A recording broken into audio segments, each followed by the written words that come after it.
All right. May the stream be with you all. It is May 31st. Some of us, it is June 1st. They will be on the stream coming to us from the future. I appreciate all of you guys hanging out with us. There's already a bunch of people chatting in the chat area. It's been a while since I've facilitated a live stream, so bear with me. Thank you all for being here. I'm going to add our guests one by one. So here we go. Let's see if I don't mess this up. There he is, the big tuna, Mr. Chris from Bantha Skull. How are you, good sir? Good, and you? Doing good, man. You enjoying this lovely New England spring weather? Oh my gosh. Can it stop raining? I don't know how much rain we've gotten. For those of you out there, I think we've seen just a couple days that are maybe in the lower 80s. Everything else has been cold. Oh, I'm further north than you. I haven't even seen the 80s yet. So. Oh man. Yeah. All right. I know that's like a scorcher, according to Tim, when you say anything above like 73 degrees Fahrenheit. Sorry, Tim. I think that's like 22 Celsius or something. I'm gonna mess that up. But why don't we bring them in since we're already talking trash? Yeah, thanks, mate. It's actually quite warm here. Oh, is it? Well, for end of May, it's nice. May, it's pretty nice. We had some lovely days in May. Like, yeah. All right, how you doing, man? Yeah, I'm good. Apart from my lingering cough from my flu. But yeah, thanks for inviting me on. It's been way too long. Yeah. Excited to have you guys on. We're going to talk Andor and all sorts of good stuff. But before we do that, let's get the man from the future. There he is, Mr. Middle-Aged Kiwi Man. Jason, how are you, good sir? I'm great. Thank you so much. I feel a bit like, when Ant-Man joins the Avengers and he's like, wow, it's Captain America and all these big names. So really honored to be on here with you guys. So thank you so much. Oh, dude. Too kind. To join this esteemed panel to talk about the weather. It's fantastic. How's the weather in New Zealand? It's probably beautiful. Well, it's June now, so it's officially winter today, but it's a beautiful day here. So yeah. Fantastic. Ah, that's right. Other side of the globe there. Well, awesome. Thank you for joining us from the future. Let's say hello to a bunch of people in the chat here. We're already rocking a decent amount of people here, over 50 people. So thank you all. I know there was some important football going on across the pond. The Champions League, Tim? The European Champions League, yeah. So it's not just a UK thing. In fact, there's no teams in it left that are from the UK. So, all right, how'd it go? Still watch it. How did it go? Yeah, Paris beat Milan 5-0, I think, in the end, which is possibly the biggest ever scoreline or deficit scoreline or whatever you want to call it in the history of the final. So they smacked them. Yeah, that's getting destroyed. All right, let's say hello to some folks here. We got Des T, a lot of familiar names here. I know big followers of all you guys. Hello, Tony Z. Keith Belavia. Hello. Ray Dunkley, Randy, Cliff, Olivia, Renoez, Scott Lighton. Hello, good sir. Oh, here we go. TVC Mackin. Look at this guy from the future. Mr. Daniel Gorgie. He plays American soccer, as we call it. Wait a minute. We're having a little Superman Clark Kent thing here with Jason. Jason's there. Middle-aged Kiwi Man's over there. How can they be in two places at the same time? They're two different people. The Middle-Aged Kiwi Man's already watched this live stream. Really, by the way. Mark Simon, hello, good sir. William Rodriguez, Rogue Killer, Delvian Seek, Josh B, At One with the Force, Aqualish Doug, Trevor Ritchie, hello, good sir. Big Tuna, Big Tuna. Oh, bless him, bless Patrick. There he has the big Bossk. Yeah, and he's giving a shout out to the Kiwi Man. Yeah. Oh, the Don. Calling me the Don. Jesus. All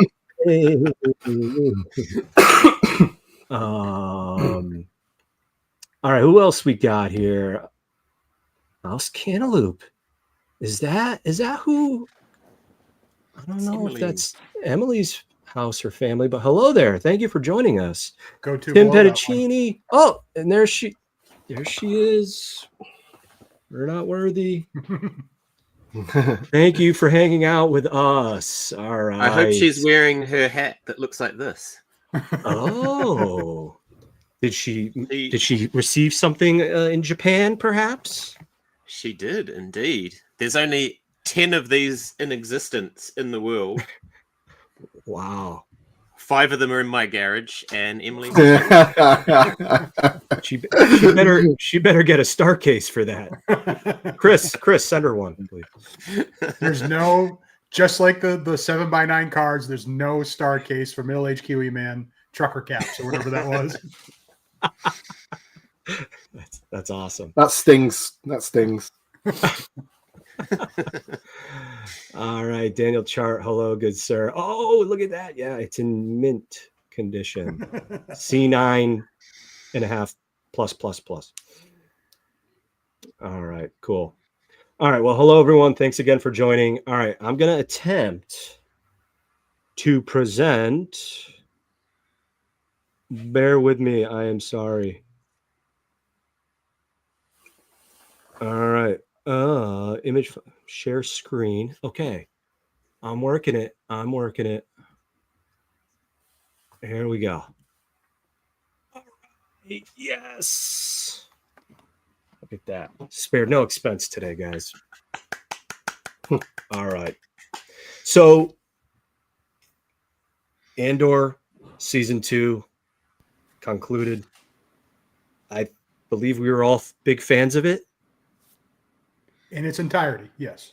It's in entirety. That's a good point.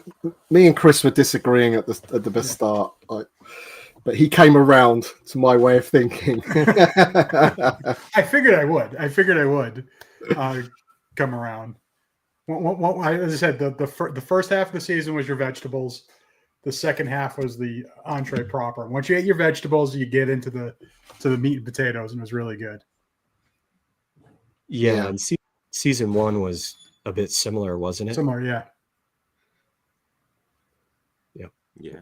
What definitely enjoyed season 2 way more than season 1. I did enjoy season 1. Everyone was raving about it, but yeah, season 2 was just another level again. It was incredible writing. I think season 1 was like maybe a bit of a shock to some people in terms of what they're expecting, because it is completely different to anything else that we've had before. And I know a couple of people that I sort of, they saw the trailer for Andor season 2 and they're like, wow, this looks amazing. And I said, well, rewatch Andor season 1 before because I know that they didn't maybe like it that much, but give it another go, because a lot of people that sort of criticize it for being slow and this, that, and the other had maybe only seen it the once the way through and not prepared to give it another go. Whereas every time I watched it, it just got better and better. And so I kind of knew season 2, when it was reasonably slow, let's say in at least the first 3 episodes, that whole sort of dynamic going on at the wedding and stuff. I loved all that. Because I knew it was building and it would pay off. And it makes it a better show. You just liked it because they were trying to turn Star Wars into Game of Thrones. And you're English, so you're like, oh, this is wonderful.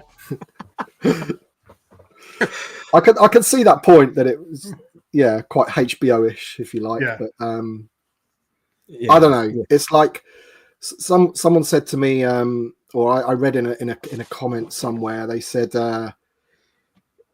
something like, if you can't watch this show with your son who's 7 or whatever, then it's not Star Wars or whatever. Whereas I can understand that point of view, but I kind of disagree with that. In like, I can't sit there and watch Jedi Adventures, with that silly blue bear, because that isn't aimed at me. Whereas Andor is blatantly aimed at me. So I think Star Wars is for everybody. And that was the one thing I did write in my critique, is that to me, Star Wars was, I think it's a lie that the OT was made for kids. I think that's cover in case it, was embarrassing. That's those stories. That's not a kid's story. It was accessible for kids. And that was a huge difference. I enjoyed it just as much as my dad, which is why it's so special to me. My dad would always make fun of like the kids stuff that I would watch. I'd watch, oh, this is trash. I'd watch, some kids movie. He'd make fun of it. Star Wars, he liked it and I liked it. So it was worked for adults and it was accessible for kids. That's my one criticism, is that I don't think this show is accessible for kids. And there's certainly, I don't want to get into it. There's some subject matter that, is borderline inappropriate for kids in it. Yeah. So that's the one thing that's a little disappointing. I think Star Wars works best where it's made for adults, but kids can get into it too. I think that's when it hits its peak. And this probably, but the first half of the season probably went a little too far to the adult side, in my opinion. Just a minor criticism, but I would have liked to have seen it be more, One could say that about Revenge of the Sith, Chris. Choking out your pregnant wife, stuff like that. But, you could say that, but again, that's always been there. There's been amputations. There's been, all these things have always been there, but it didn't go. There's a line. I don't want to talk about it. There's a line where you can hint at things. You could use, that's true. Mood, and this got very on the nose. It got pretty brutal. Yeah. I think the great thing about the Star Wars universe, though, is that we've seen so many different approaches by different media and stuff like that. Movies and the Solo film was like a heist kind of a movie, and creators are taking like different approaches. So I kind of appreciate that you do have everything from the kids' cartoons to this kind of stuff and everything in between, which gives it that broad appeal. And the funny thing is, with my kids, it's gone full circle. So I exposed them far too early to Star Wars when they were little, and they grew out of it. My son's now 15, and he's like, "Dad, I hear Andor season 2 is actually pretty good," and he's watched a few things online, so he's going to get into it and watch it. So it's almost worked the other way with him, which is quite funny. Sorry, put that over your head, Jason. Yeah, well said. Very, very well said. I'll just say from my perspective, season 1 had a lot of different, a couple different strong monologues, right? You had Luthen's monologue, Marva's monologue. You had, and I'm forgetting his name, the Aldani rebel that wrote the manifest. Kemek. Yes. Kemek. Yeah. That was played over and over, right, or a couple times in the series, right? And at the end of it, when Andor was listening to it, Nemec. There you go. Thank you, Daniel. Okay, thank you. So I think there was a lot of that, very powerful uprising and monologues, and some action scenes where this then built up. Well, in the beginning here, as we can see, right, we had this them stealing this TIE Avenger. I think it's a TIE Avenger. Someone correct me, Chris. No, it's TIE Avenger. But yeah, and then it kind of fizzled into a lot of story, right, for five more episodes, right, kind of giving the background of everything everyone was giving up, right? It seemed like that. There was a lot of sad ending moments with Andor at the end of each episode. Very sad. So I thought that I agreed kind of with Chris that it was pretty slow to begin with. And yeah, Jason, like you're saying, that Solo was a heist type movie. This movie and this show was more about espionage and all the spying the rebels did to, get those plans. Can I talk about? Oh, sorry. Go ahead, Tim. Well, I was just about to say, it's they always have sort of like parallels with what's going on in the sort of, or what has gone on in the real world. Like the whole Gorman thing was blatantly like French resistance type thing, and I love all that. I thought it was great. Yeah, go ahead, Chris. I was just gonna say, just because I'm like I don't think you can be a Star Wars fan and not have this like level of nerd obsession, compulsions. But you see that was it? What do you say? TIE Avenger, was that what it was? And it's clearly perfect for anti-personnel. That's what he uses it for. Then I'm going like, why wasn't that strafing the trenches on Hoth? That would have been perfect. That would have been the perfect. Where was this during the OT? Where was this weapon during the OT? Yeah. Sure. Is it supposed to be like because he's stealing a prototype, isn't he? Is that what's happening there? Yeah. It's like a yeah. Well, there was some pretty. They did the same on Rebels, didn't they? With the right, the TIE Defender. That was also a prototype, and they nicked that because he stole the prototype. Well, it worked for the Death Star, though. They blew that up and made another one of them. It took 19 years, Chris. 19. Between the blowing up the Death Star and the next one? No. So what you're saying, Chris, is head it down. Once you get one out, you know this. You get one out, you can make another one. No problem. So what you're saying is they shouldn't have blown up the Death Star. They should have stolen it. Yes, exactly. Hot wire the Death Star and. If I'm going to pitch the reboot, they steal it at the end of A New Hope, and then they battle the two Death Stars at the end of Return of the Jedi. Yes. If they ever remake the Star Wars. And that ship there wasn't the one he was supposed to be stealing, was it? Because he said, didn't he? Right. I wasn't trained to fly that one or something like that, didn't he? Yeah, and it was very strange, right? Because he flew it for a while, and then all of a sudden he was stuck in space upside down, apparently, for a couple days, and then had to hotwire it. I don't know. Just go with it, I guess. So I have a bunch of photos here. I'm trying to go through the seasons. I'm sorry, through the episodes, and I'll be honest, I didn't get in some of the later, more thrilling episodes, but we'll go through it. Obviously, it was great to see Krennic back, and he was a more sinister, Krennic, right? He was brilliant, so good. Yeah, that finger. I didn't get that photo, darn it, but man, we got to see some great. Some people remake that shot with some of their TVC figures, which was pretty funny. Somebody also had Partagats. Major Partagats, blowing his brains. Yeah.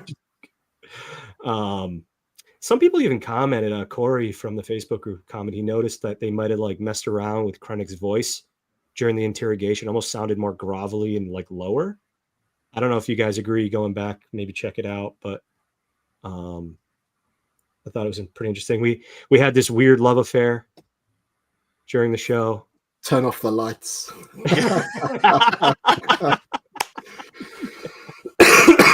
Yeah, it was she's a lights off kind of girl.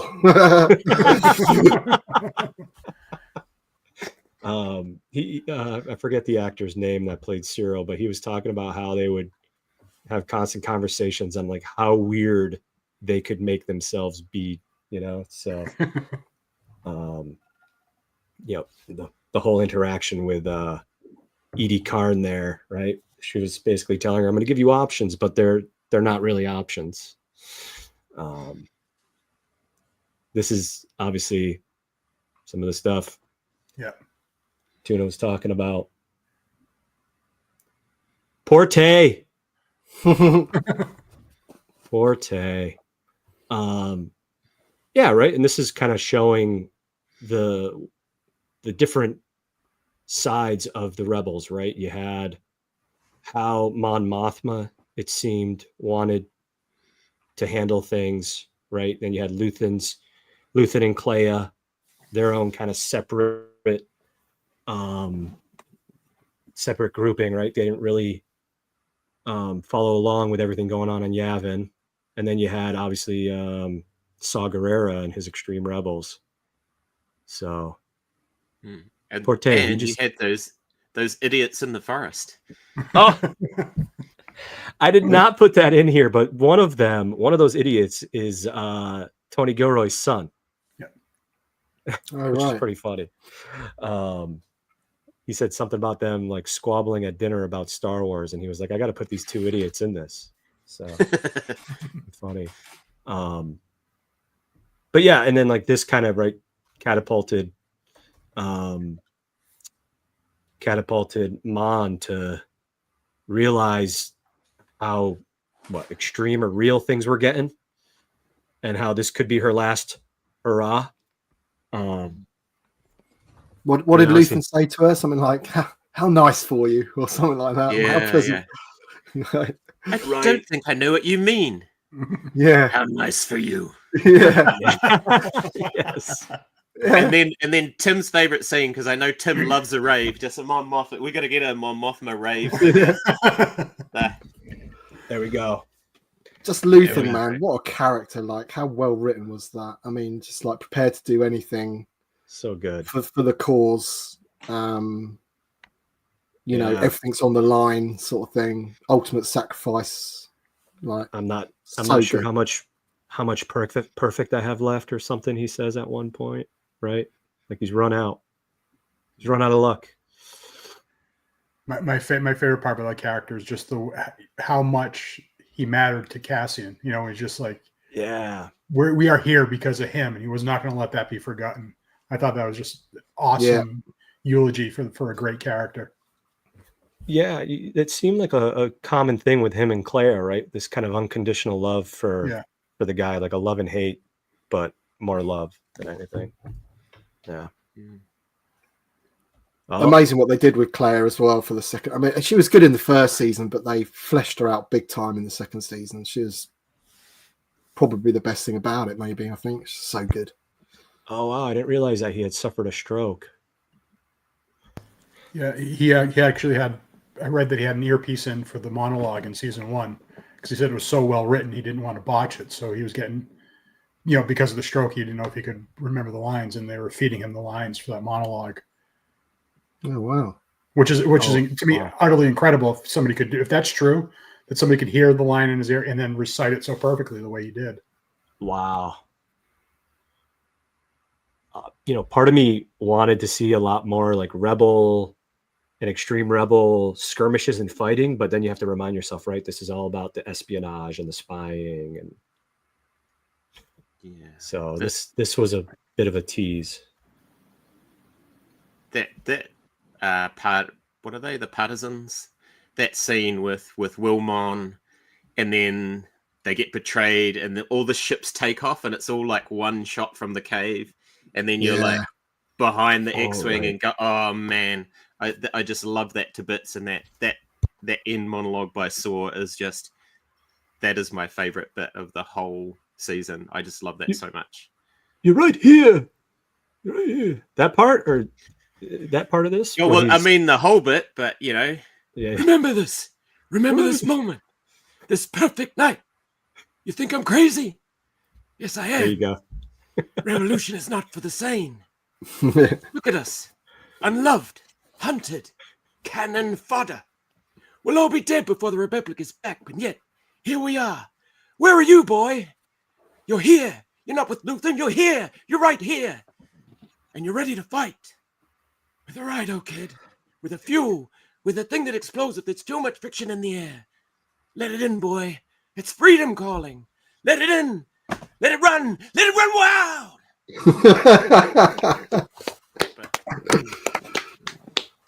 Yeah. Yes. Now do King Lear.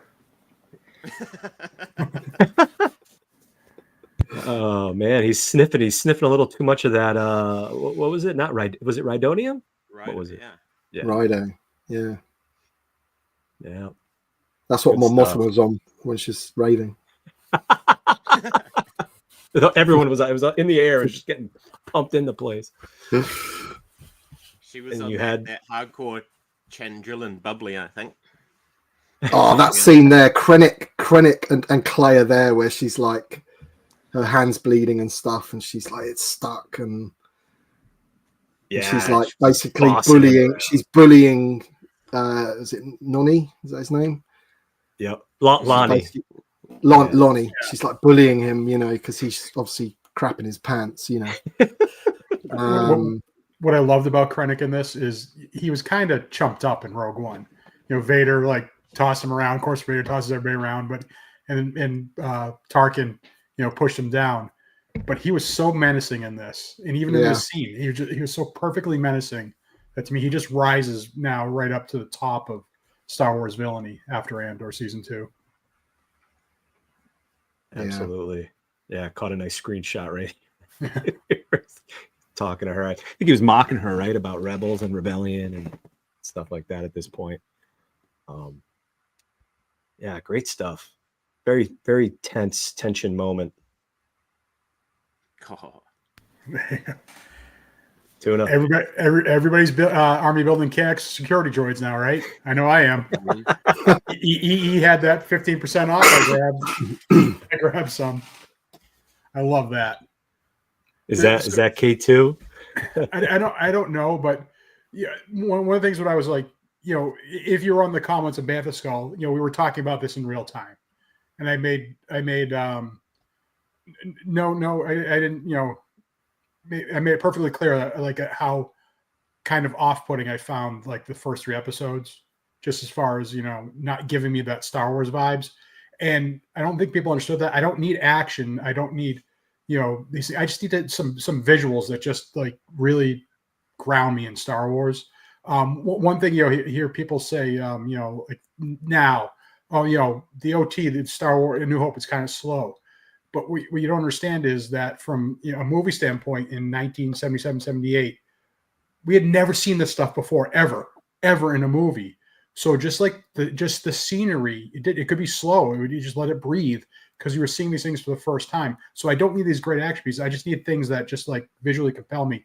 And for whatever reason, this one KX droid holding that pause on Cyril longer, I'm like, yes, this is what I was talking about. This is what I want all along. It doesn't have to be big. It doesn't have to be an action piece. It just has to be Star Warsy. And this to me was very Star Warsy, this moment. Yeah, because I think some people have done some comparisons with like the battle damage on the armor of K2 there. Yeah. And they do think that one is, because they all look round, don't they? But then the others look back and he continues to look. He holds the gaze, yeah. Yeah. I loved all the conspiracy type theories like, B2's consciousness is going to get uploaded into K2 and that's the personality. And other people are like, no, they have completely different personalities. Like B2 is very childlike. Yeah, as a kid. Right? And He's a little puppy. Right. Yeah, he's like a little puppy at the end there when they're and I had that picture and I didn't put it in, but when they're at the end, he's playing like almost like playing tag with another droid before it goes over to Bix. But yeah, that was one thing I'll just say really quick was even on Facebook, there's a lot of different Star Wars groups that just pop up in my feed that I'm not a part of, and people just throwing out random tidbits about the show, right? Either just like random facts or random ideas, and just I really enjoy just a lot of it. Just reading a lot of the fun facts people were throwing out there and theories they were throwing out there.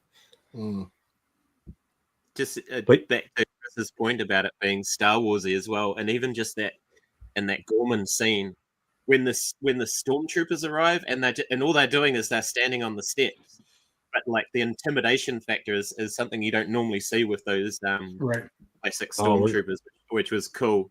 And then having these guys do all the dirty work, just like tossing Gorman citizens like ragdolls. Yeah, we're coming to that. So yeah, there was this really cool transport ship here. I don't know the name of it. If somebody in the comments knows the name, feel free to throw it out there. This was really cool with all these grunts arriving, these greens. Cannon fodder. The green sacrificial guys, lambs. Yeah. And we got Captain Kaido. Captain Kaido or we Kaida. need that figure. We need it. And then the speeder in the back. Speeder bike. And we really need this figure because it's a for John and I were talking earlier. It's a 4 rank badge. We That's need right. that 4 horizontal rank badge in the line, so we can get some of we can get some of the A New Hope, Danger, some of those officers, which we desperately need because we have everything to do 10 of 4 except for Danger. Yeah. But that poncho he's wearing, it's a black version of Krennic's from the beginning of Rogue One, isn't it? Yeah. Looks it. Yep. I believe Emily's already figuring out from a design perspective how to figure out that whole getup. Well, Black Series have got one that's a bit like that, haven't they? From Andor season 1. Pretty sure they have. I don't know. Do they? All right. Well, it's good to hear. Tanith has got a spreadsheet of every single Imperial officer. How many badges and where is Tanith? I think he said he has to watch later. Maybe. Okay. Yeah, this scene. I mean, this Captain Kaido was pretty ruthless. I was really enjoying him and his scary scar. Mm. Need these guys too, right? And then there's the massacre. Kaido, that's it, Captain Kaido. When I was, writing the quick review of this, in Saving Private Ryan, when the doors from the Higgin boats were going down and they were getting mowed down, I was like sick to my stomach watching that, like the anxiety and everything of that whole Normandy scene, as most people did. The building doom that you knew was coming to these people gave me a little, like a mini version of that feeling, just that pit in my stomach that these people are all marching to their doom. Mm. Yeah, and that older the dad he knew it as well, didn't he? He goes, this is what we want. This is they want us to fight. The whole thing. I mean, it's Palpatine level, controlling the chessboard. Again, putting in inexperienced soldiers just to get slaughtered so they could use it as PR to take, a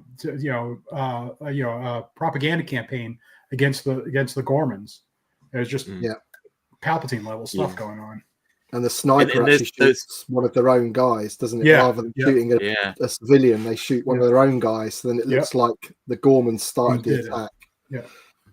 And you're right, when the father of the rebellion side, the Gorman guy, he realizes, but then there's also that moment of realization of the squad commander of those green troops when he's like, they're too green, and then he realizes what the plan is, and he's just like, uh-oh.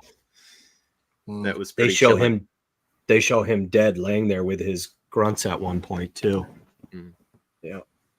And this is the title of this episode, right? This whole part here where Andor says to Serial, "Who are you? Who are you, bro?" And then I think Serial has a moment, right, where he realizes, like, crap, who am I? Yeah. Who am I and what am I doing? I think I'm on your side. That's what I got out of it. I don't know if you guys got the same thing. I think he was ultimately very conflicted and realized he was on the wrong side of things. I got it. Well, yeah, there is that. I got it that he had spent his whole time chasing Andor. Yeah. So obviously he sort of maybe narcissistically thought that Andor would know who he was. Wait a minute. Time out.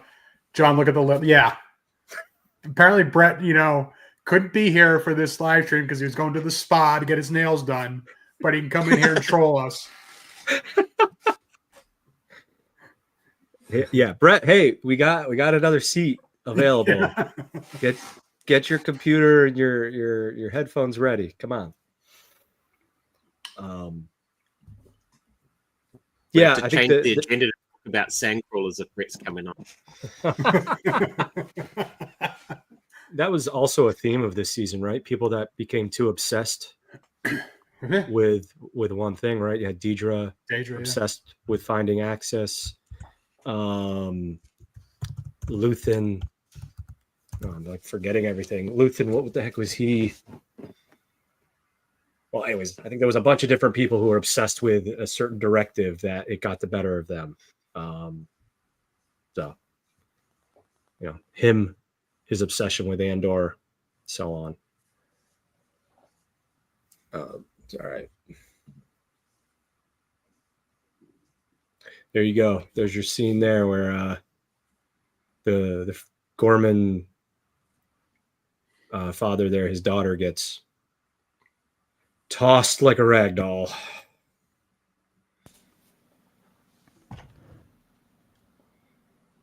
And then we have the Senate, some really cool scenery of the Senate, right? The Galactic Senate. And her speech. Mm. So I haven't rewatched Rebels. Was this speech given in Rebels too? I saw somebody comment that. I'm not sure. I believe so. Very similar speech. Yeah, it was like they were, I think, in the Ghost listening to her speech, I believe. Okay. Somebody correct me if I'm wrong. Yeah, that's right. That's right. Just going back to it. Yes. But yeah, anyways. The tension of that whole scene again was just so well written. Like the Imperials just scrambling to try and cut the feed, and they couldn't get in the room, and they just know that they can't allow this speech to sort of get out there, you know. And even though we obviously all know she gets out, the tension is the audience. Is she going to go with Cassian or is she going to go with Bale? Yeah, it was a similar but different speech, right? In the end, she called out Palpatine, pretty sure. Yeah. So.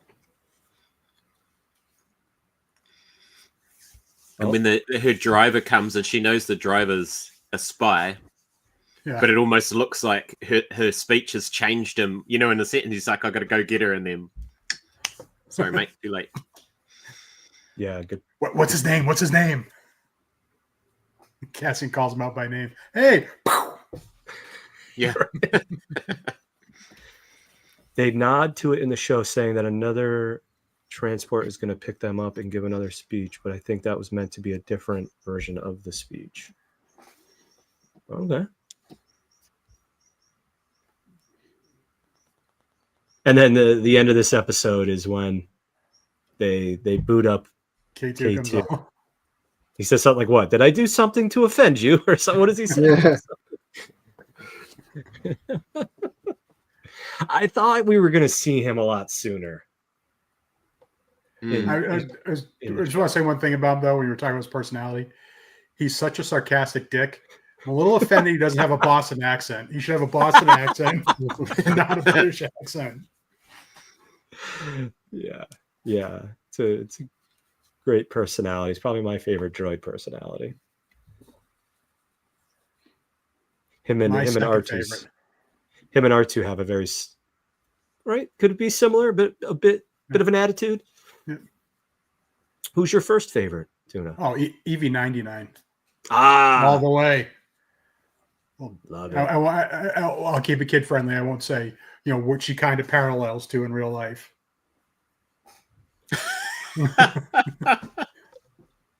You're a feisty little droid, aren't you? What does he say? Poor Lon. Poor Lonnie. He was the only one that didn't see it coming. Yeah. It's going to be nice. It's going to be warm where you send me, right? Where are you taking me, Yavin? You know what this scene lacked, though, for me? We needed Arnold Schwarzenegger to come up and go, please don't wake my friend. He's dead tired.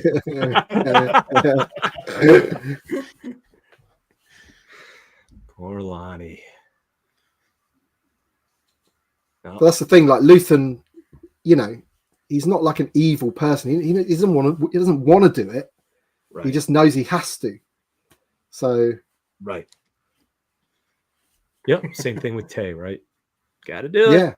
We got to do it. Yeah.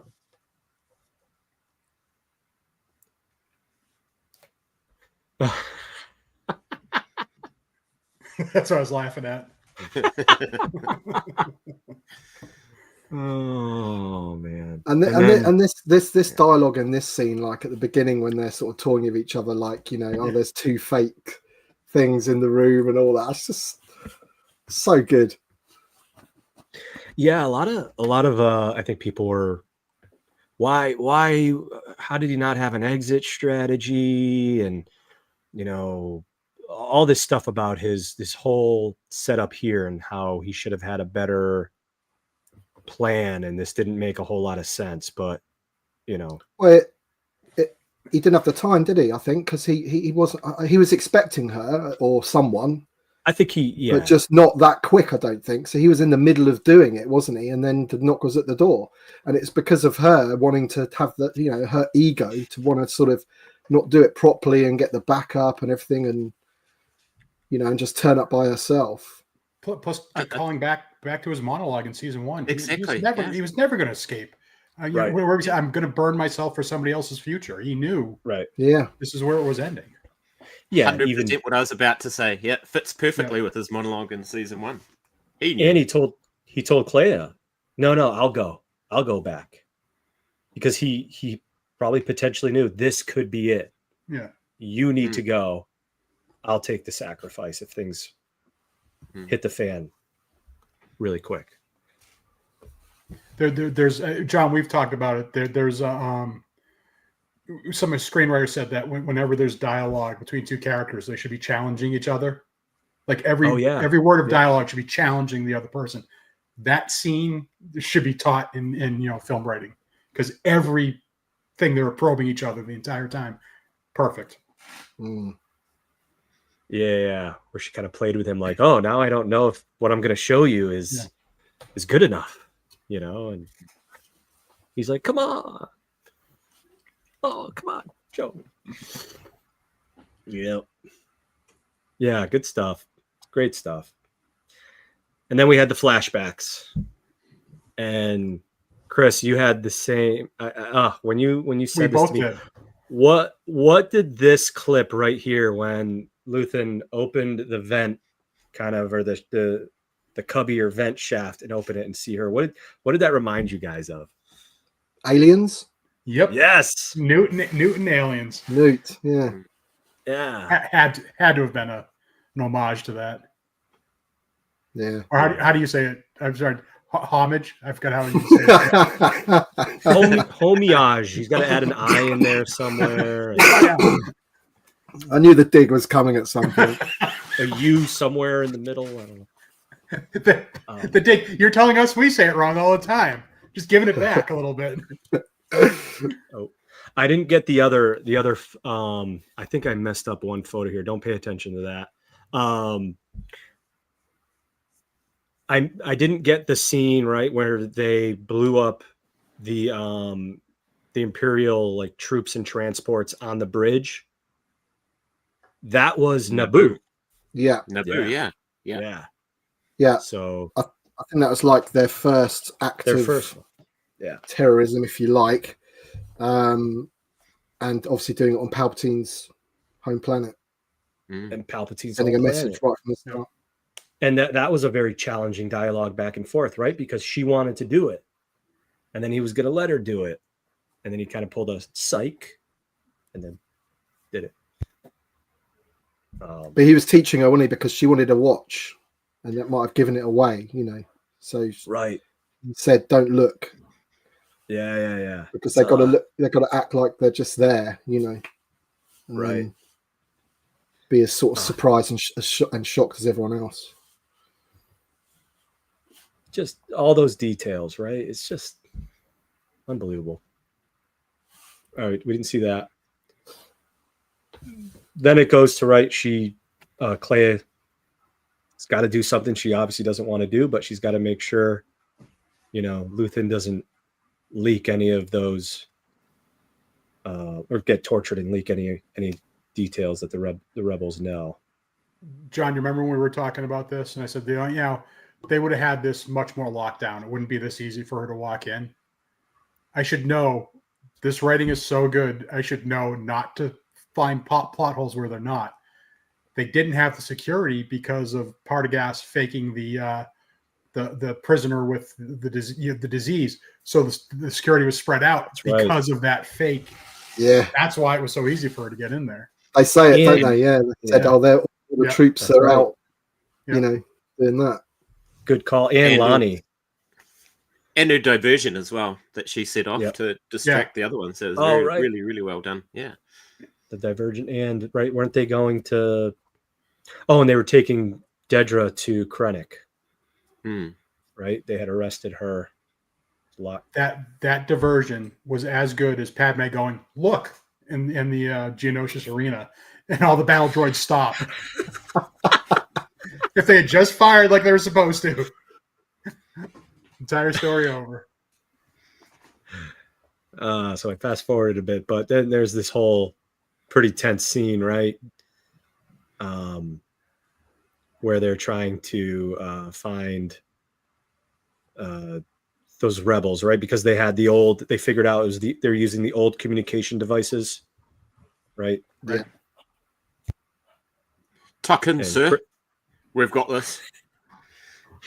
Yes. He's one of your mates, isn't he, Tim? From your way. I love that guy. He's in Afterlife, Ricky Gervais's Afterlife. Oh, right. And there's a scene when I they're thought in you were the going to pub. say he was your neighbor. No. My kid's soccer coach. There's a scene in the pub where after this, guys, just look it up, put like pub names or something from Afterlife, and basically he just runs through all of these like rude names that he has for his mate, sort of thing, and it's just it's classic. Nice. Keith, we're getting to that, bro. We're getting. Yeah, this was a really cool scene. I want all these as figures, please. I know Chris does. Poor supervisor. What is it? Hirt. Poor guy.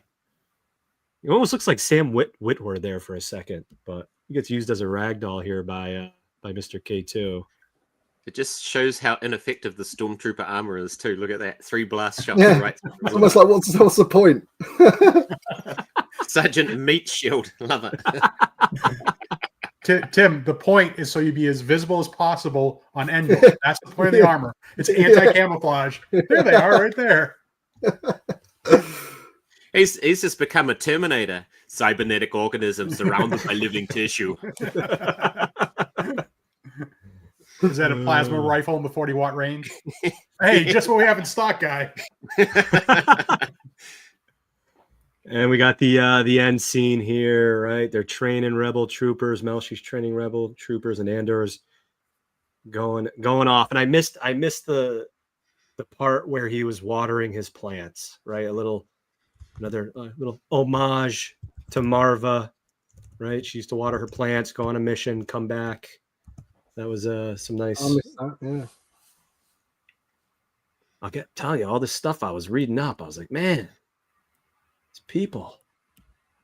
Who's it? Look at this guy, Tim. Tim, who's that? Tim. Yeah, I missed that, didn't I? It's Pow. I was like, when was Pow in it? He's all over the place. And then there's this whole scene where they show the Yavin base like from inside. He walks through, out, doesn't he? And they pan a character walking in and then through Yavin base, and that's Pow. Yeah. Yeah.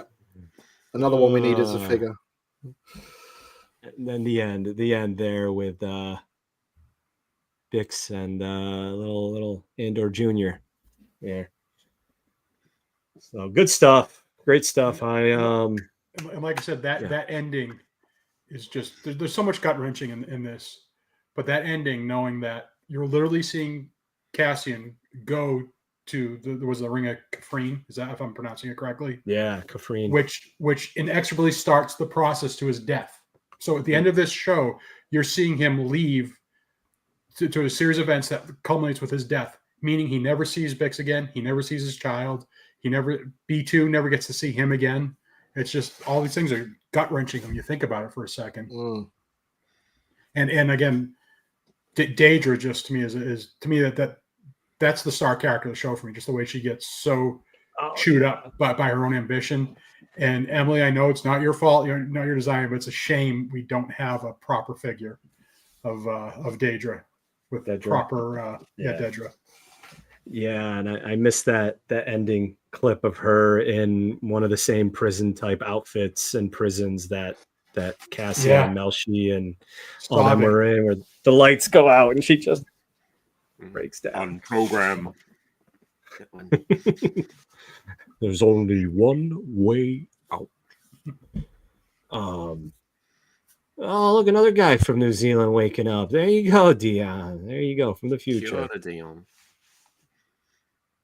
All right, let's get to some figures.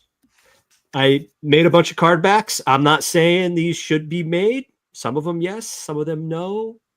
Some of our esteemed panel here made some requests. Tim, I didn't get any from you, but I'm pretty sure you want quite a few of these. Yeah, sorry. He wants Pow. I want them all. You're fine. Yes. You're fine. All right, Sergeant Gariel. Tell Gariel. us how to say it, Tim. I don't know. No idea. But we need him. Yeah. And This right now, one- the Black Series has a figure coming that's similar, correct? they have an ISB agent, but it's a normal. This actor's 6'5". It's a Right. normal height character, and he's wearing the officer cap, so it's not specifically this guy. And whenever like we're in the the recency bias and the afterglow of these shows, I want this figure, and then 3 months go by, I'm like, I don't even care about that anymore. I know for a fact, if this ever comes out, I will be thrilled. I don't care if it's 2 years from now. I'll be thrilled to add ISB agents to my Imperial ranks. He's part of the mustache crew, isn't he? So, a mustache like that automatically elevates it a couple of extra points. Hey, if you could put Ned Flanders to shame with your mustache, you deserve a figure. Skiddly diddly doo, neighbor. Bring him out in a wave with Bob Hudsall. Bring back themed cases, yes. Yeah. Yeah, so that was fun making this one. Yeah. All right, who's next here? Cool. Tim! Yes. Tim! Let's Too get bad. him, huh? Too bad he wasn't in the show. Damn shame he wasn't in the show. Should have had him from Rogue One. Don't know what he's, I know. Sort it out, Emily. It's that part in Rogue One where he's like, just freaking out. Yes. I liked how they kind of like played him up a little bit as a jock too, like not getting the nuances of what was going on when they're at the table. He's just like he's the military jock type. Yeah, because they first showed him with Draven. Is it Draven? Draven? Yeah. Whatever. Kind of like they were working out some either espionage or some tactical, mission stuff. So, but yeah, I like this card back. I like this film out. I found this film out. I was like, oh, that's perfect. That's when he was sitting at the table there. It's a lovely image.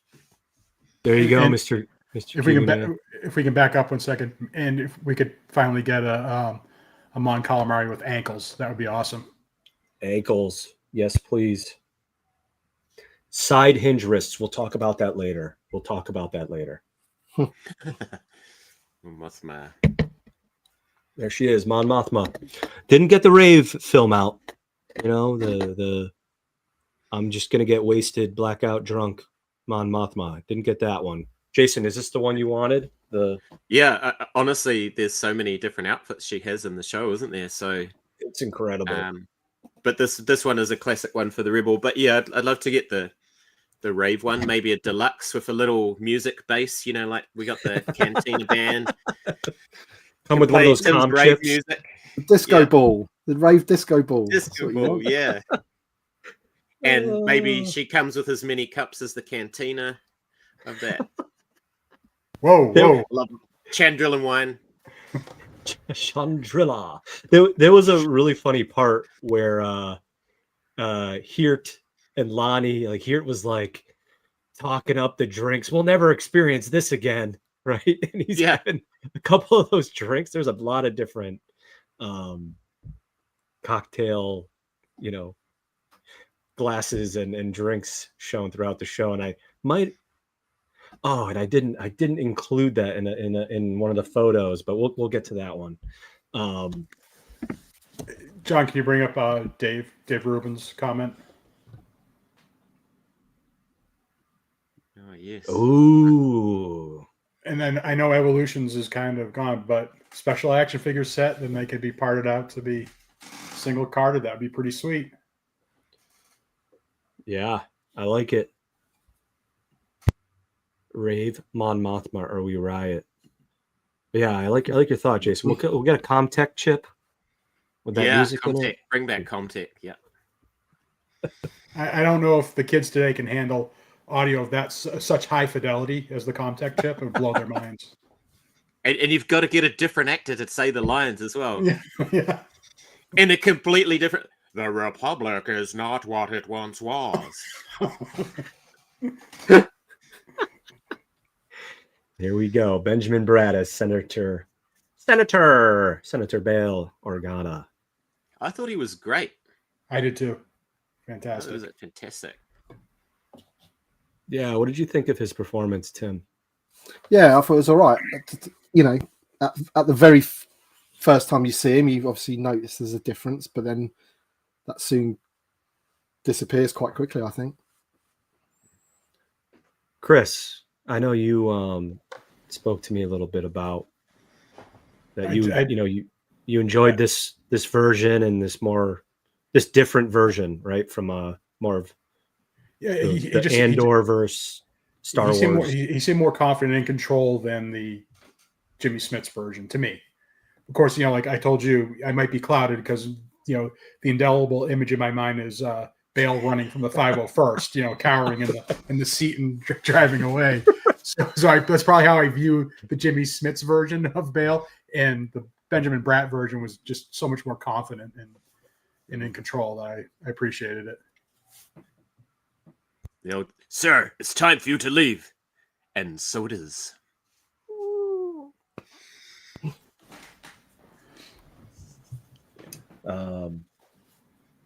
All right, then we got Cassian here in the Cyanide test pilot. Yes. That was a cool outfit. Black Series is getting this version. But we want it as a pack-in, right?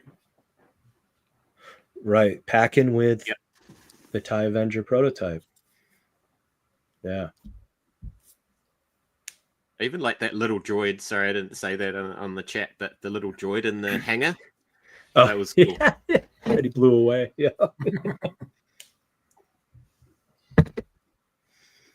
Melshi. Yeah, Melshi. Yeah. Is he Scottish? What is he? Yeah, Scottish, yeah. Yeah.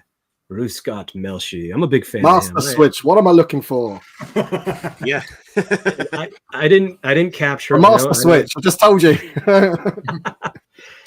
I know Jason from Yak Face, he's talking up that Dominoes type game they were playing, right, with K2, and they were drinking a lot of Revnog or whatever it is.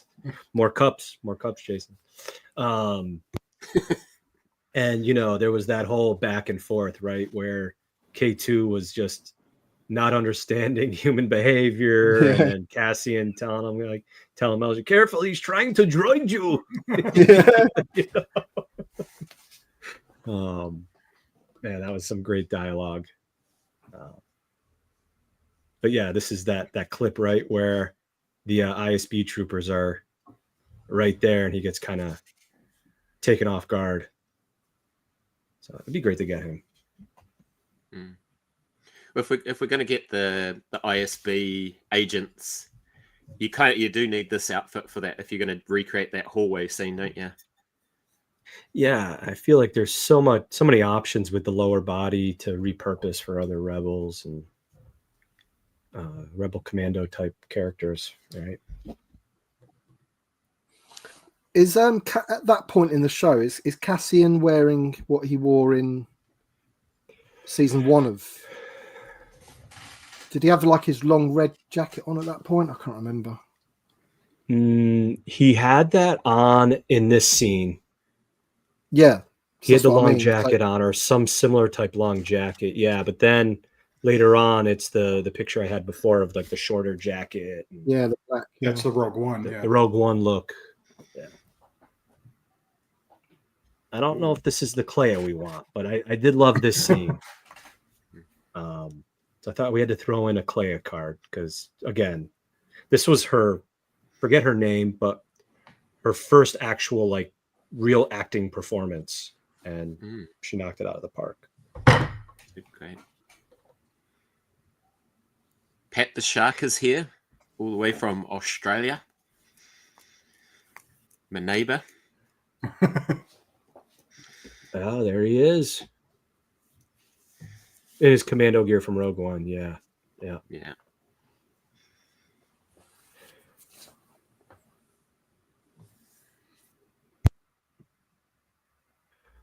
Oh, we got some comment fodder. Oh boy.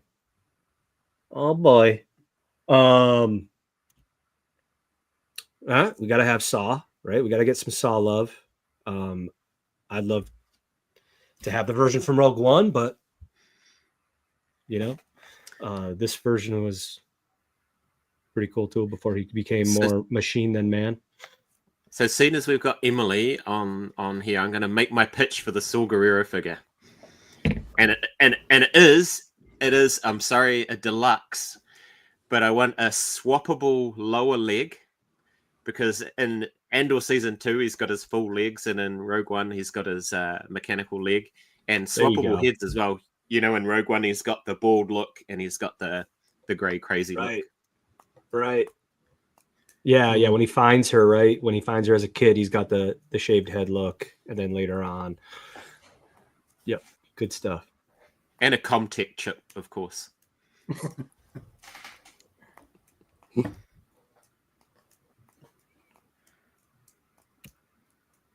All right.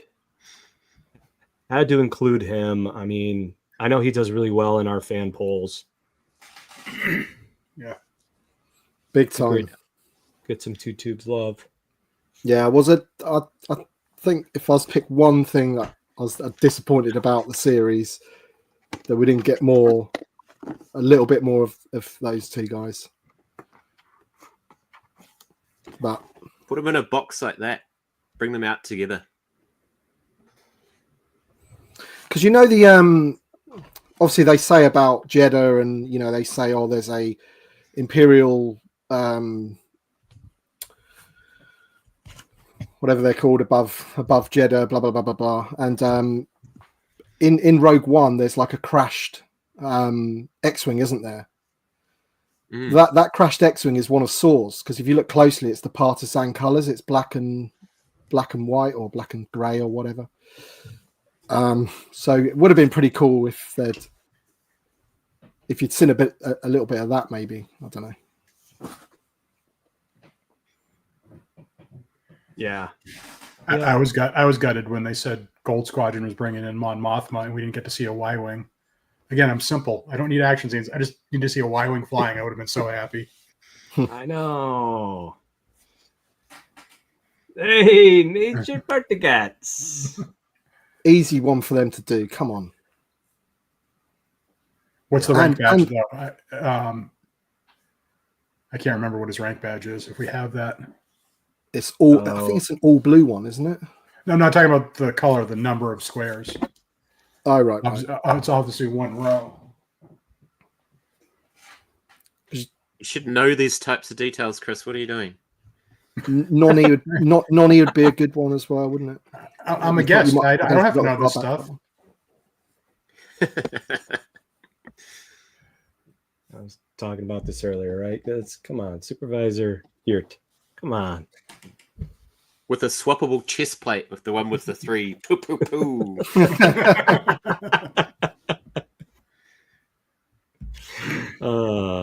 I used to have a He-Man figure when I was a kid. It was a battle damage He-Man. Do you remember those ones? And it's like, you tap the plate and slash mark. Yeah. Something like that. No, not something like that. Something Hot Wheels cars had the same thing where you'd crash them and it would flip over to damage. Yeah. To teach kids how to crash their cars when they're young,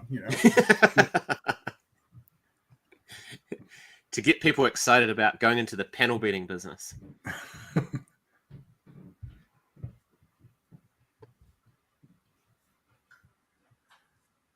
Should have this Yeah. one already. We should have this one already. I know it may not be the best seller, but Chris, would you agree it would do better right now than 2 years from now? It would do better right now, and it would probably do better than the Armored Gideon. So, Yeah. Mm. But the one that I would like the most of Luthen is the one that the Black Series have. is that the Ferrix one? Yeah. Yeah. Because Yeah, we've his got outfits- Andor. We've got Andor Yeah. already. You know, put a few of those black armored troopers out, and then you've got a lot of that going on.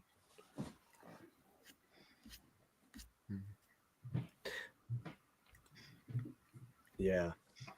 Sorry, I had to ban somebody. That was fun.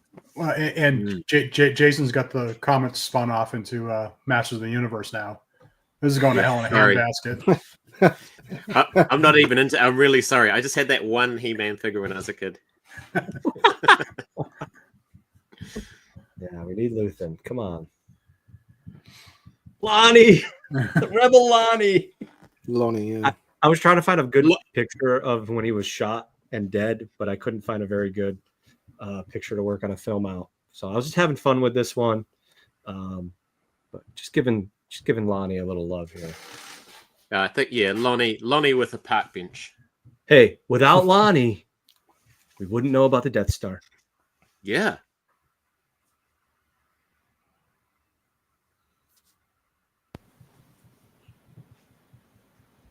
Captain Yeah. Kaido. Yeah, cool. Bring it. And Chris was saying, right? Is he the 5 rank badge? Four I rank? think it's Four rank. top. It's 4. Yeah, it's 4.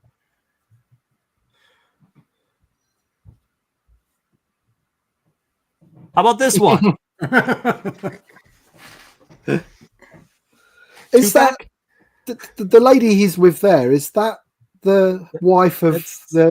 Yeah. It's David Devon Skolman, whatever Yeah. his wife. That was such a random. This was such a random shot at the end of the show. I was just like, Yeah. all right, well, looks like he's having fun. No more wife in the picture. He's just gonna, get with But it's sort of like their Oh, boy. custom, isn't it? Like they don't really. They just do what they want, don't they? Oh. You know what I mean? a little Mormon style, a little Chandrilla? Chandrilla? Is that Chandrilla. Chandrilla? Yeah, they sort of, hint at that's the sort of, arranged marriages and things going on behind your wife's back, that sort of thing. Well, he probably thought Mon Mothma was having an affair with Tay because she was Yeah. always sneaking off and chatting to him. yeah. Yeah, there's definitely some dialogue that sort of suggests that they kind of know that these sorts of things go on. I love that that scene in the car in season 1 where she completely sells him down the river in front of the driver about his gambling to try and But that's explain like a away the cover. money. That's like a cover, isn't it? She's doing Right. that Yeah. for a cover, isn't she? Sort of to blame all the money goings on him, sort of thing. Yeah. I have a soft spot for Perrin, not for his extramarital affairs, because obviously that's not acceptable. But the whole he's just like he knows there's heaps of crap going on around the world, and he just wants to have a good time. You know what I mean? He's trying to look for positives in everything. So Just wants to ignore it, doesn't he? And just yeah, get on with 'Cause his he's- life. yeah, Great point. Great point. as he's rich, he's almost like Yeah. he's not touched by it, is he? Yeah. He needed Obi-Wan to show up and say this. Yeah. Yeah. It looked like he had that moment in as the limo or whatever shuttle was passing by. He was like, man, I really think I need to rethink my life. Oh, sorry guys. Somebody's home. Haha. All right. So I will end this with, I guess season 2 got a bunch of Emmy nominations, right? 23 different categories, from outstanding drama series to directing. The directing was for the Gorman Massacre episode 208. Writing, Dan Gilroy was 209. That's the episode after, so I'm forgetting what exactly happened there. Diego Luna is back in the lead actor ring, joined by a full Rebel cell of supporting bids for Genevieve O'Reilly, Stellan Skarsgård, Kyle Soller. Kyle Soller is Cyril, right? Yeah. Yep. Even Ben Mendelsohn and Forrest Whitaker are jumping in as guest stars. So, and Alan Tudyk's K2SO is technically in the race too. The Empire might not win, but Lucasfilm sure wants a trophy. So, good stuff there. Go Forrest Whitaker. Do want to talk for a moment about Mr. Stevie. He had a lovely episode of Paul Toy Tales, episode 22. This was, which day was this? Last Sunday? It was last weekend, yeah. I think last Sunday. Talking about 3 3/4 inch, right? He went through the whole history of 3 3/4, and like, no, Kenner did not start 3 3/4, right? I think there was Japanese Microsoft or Microman. Microman, and then Little People. Yeah, Adventure People, yeah. Adventure People. I always knew the story of Dave Okaida going into Burning Loomis and saying, how tall is Luke? And, he held out his fingers, and then Dave measured it. And I knew that was apocryphal. I always knew that story's apocryphal, but I love telling. I will, if anybody asks me, that's where 3 3/4 inch came from. I'm assuming that's what Steve's kind of pantomiming there. But I always thought it was Adventure People. So it wasn't until this that Adventure People, Fisher Price probably stole the idea from the Japan Toy Show. But they did use the Little Adventure People for prototypes, didn't they? On one of those documentaries. That's where it comes from. Yeah, because they modded those to create prototypes. Yeah, and he spoke a lot about the scale, world building, right? And Black Series is more of a character-driven line, where 3 3/4 is more of a world building about the world. The one thing I was thrilled he addressed, it's something that I think is just this narrative that has been out of control for a while. When people say, "Oh, you only like 3 3/4 inch because that's what you grew up with," which is complete and utter nonsense. I collect 6 inch all over. I got 6 inch Batman, 6 inch Joe, 6 inch Marvel, Masters of the Universe. I have tons of 6 inch figures. It has nothing to do with because I collected, these things when I was a kid. It's because the scale allows for Millennium Falcons and AT-ATs and Ghosts and all that. That's the reason why I collect 3 3/4 inch today. It has nothing to do with the fact that I collected 3 3/4 inch as a kid. Nothing. It's because it's the only scale that allows you to do those things. And sail barges. If I can't have these things, I don't want to collect a bunch of figures on a shelf. I want to put them in context of something bigger. And it's the only scale that allows that. And I'm so happy he gave voice to that instead of just saying it's the nostalgia factor, the reason why it persists today. Yeah, and he kind of squashed any comments. I think there was a comment about someone saying you're just saying this or doing this because what was it, the line's not doing well, or I forgot what was said, but Steve did go on a bit of a dialogue about struggling, I think was the word used in the comments. Struggling, yeah. And he said, I don't want to misspeak here, right? But does anyone know exactly what he said? I know he said it's not, but I don't remember his exact words. Jason. He stopped himself at one point because he said, "I can't talk about the numbers, but let's just say struggling is not the word I would use." And basically, he said it was going strong, something like that. Yeah, and he said, "I see great horizons for TVC." Which is good news for Emily in the comments. Yeah. I- Anyone thoughts the on whole- that, Tim? Well, I've got no reason not to believe him, but when they talked about the character line and world building line, I totally agree with that. I do. But if you just look at what they from Andor season 2, the Black Series have got, not many of those are character. Like, why? If that's the case, why would a Black Series collector, for example, want a Riot Gear ISB on their shelf, whereas TVC, I'd buy 10 of them, do some head swapping or whatever, or bring out an army builder pack of it or whatever. If that is the case, then I don't really feel that Andor reflects what's happening there at all, because when I look at what the Black Series has got for Andor season 2 specifically, and season 1 as well, because they had those like Riot Gear guys from Ferrix and all of that, we don't have any of that. And that's the sort of stuff we need. Of course, we need them. We want the main characters as well, of course. But what do we have from Andor? We have Andor twice, because we have the Aldani one.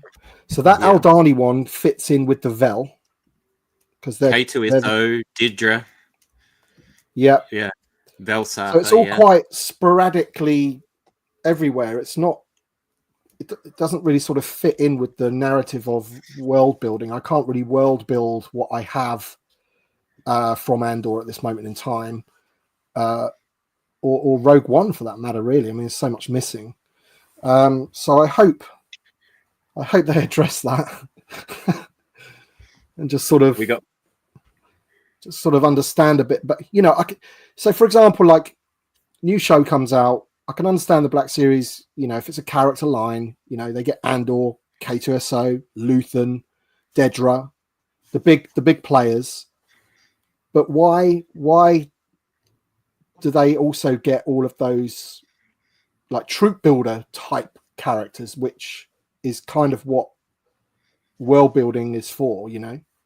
Like, are they going to buy 4, 5, 6 of those trooper type guys, whether they're the ones in the black or the stormtrooper ones, the ISB ones, whatever they are?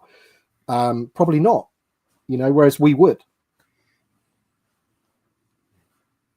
if you're following in that whole sort of character line versus world building narrative. I'm just filtering off the years, but I know I don't have every year in here, but this is kind of what we've gotten from both Andor and Rogue One. But yeah, very well said, Tim. The only thing I will say about that is to do that, we need a bigger budget. Yeah, of course. It always comes down. It does always come down to that, and the Black Series clearly gets the budget for both main characters and troopers. When we say this stuff, and you look at the dashboard here, this is going back, but I want those figures, but not at the expense of Luke, Ben, and Han that we're getting this year, not at the expense of the Snow Trooper and things like that. So I want those deeper cuts, but we need something to break through. The thing we always talk about, that the HasLab figure pack or something like that, so we can get it on top of the handful of newly tooled figures we get a year. Yeah, I think that's it. It's that Hasbro are playing catch up quite a bit, and a lot of our, the Make the Mains campaign was because a lot of our main characters were older than the Black Series, so they weren't as up to date as modern figures. And they've done a great job this year with the return to Tatooine and bring us a Bantha and heaps of those main characters. But then you get the other parts of the community getting upset because it's the 20th anniversary of Revenge of the Sith and we're not getting Revenge of the Sith characters, but they might come next year. So there's always a bit of a catch up, which I agree with you, Chris. That means that's hinting at some kind of, reset or something that needs to happen to kind of break that cycle.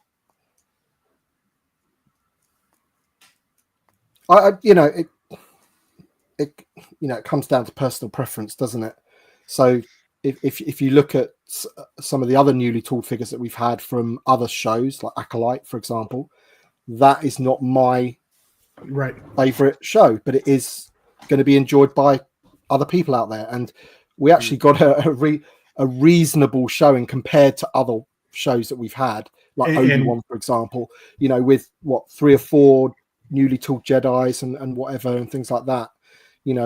But then I look at Andor and we still don't have Luthen, for example, like the main dude from the show. So what kills me about Acolyte getting all those figures too is, obviously we don't have the inside information, but from everything we can observe, they're performing terribly.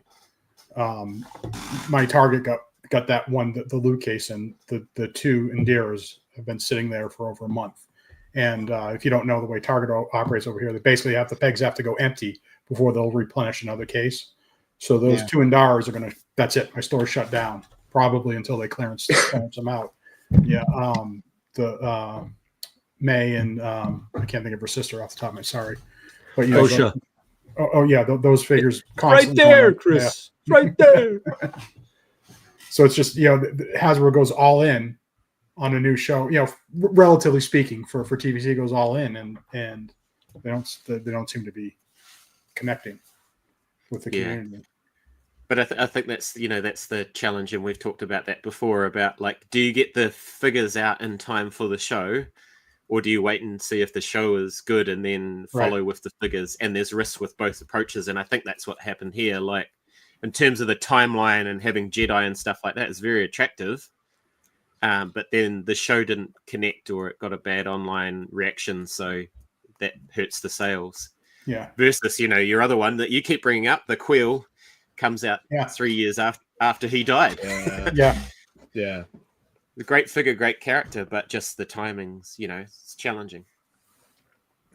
Well, just going back to the budget. I mean, obviously, part of our budget is carved out into vehicles, play sets, creatures now, and that takes away from the figures, right? I mean, if you want the world, part of that budget goes to the world. So it seems like they're, by the way, I don't know if you guys got to catch Toys Are the Way Hernan's stream on Wednesday with Tyler, but I got to say they did a really great job. Really good job on his first, I think it was his first live stream that he was hosting. And they went through a whole breakdown of like the years of TVC 2.0 play sets.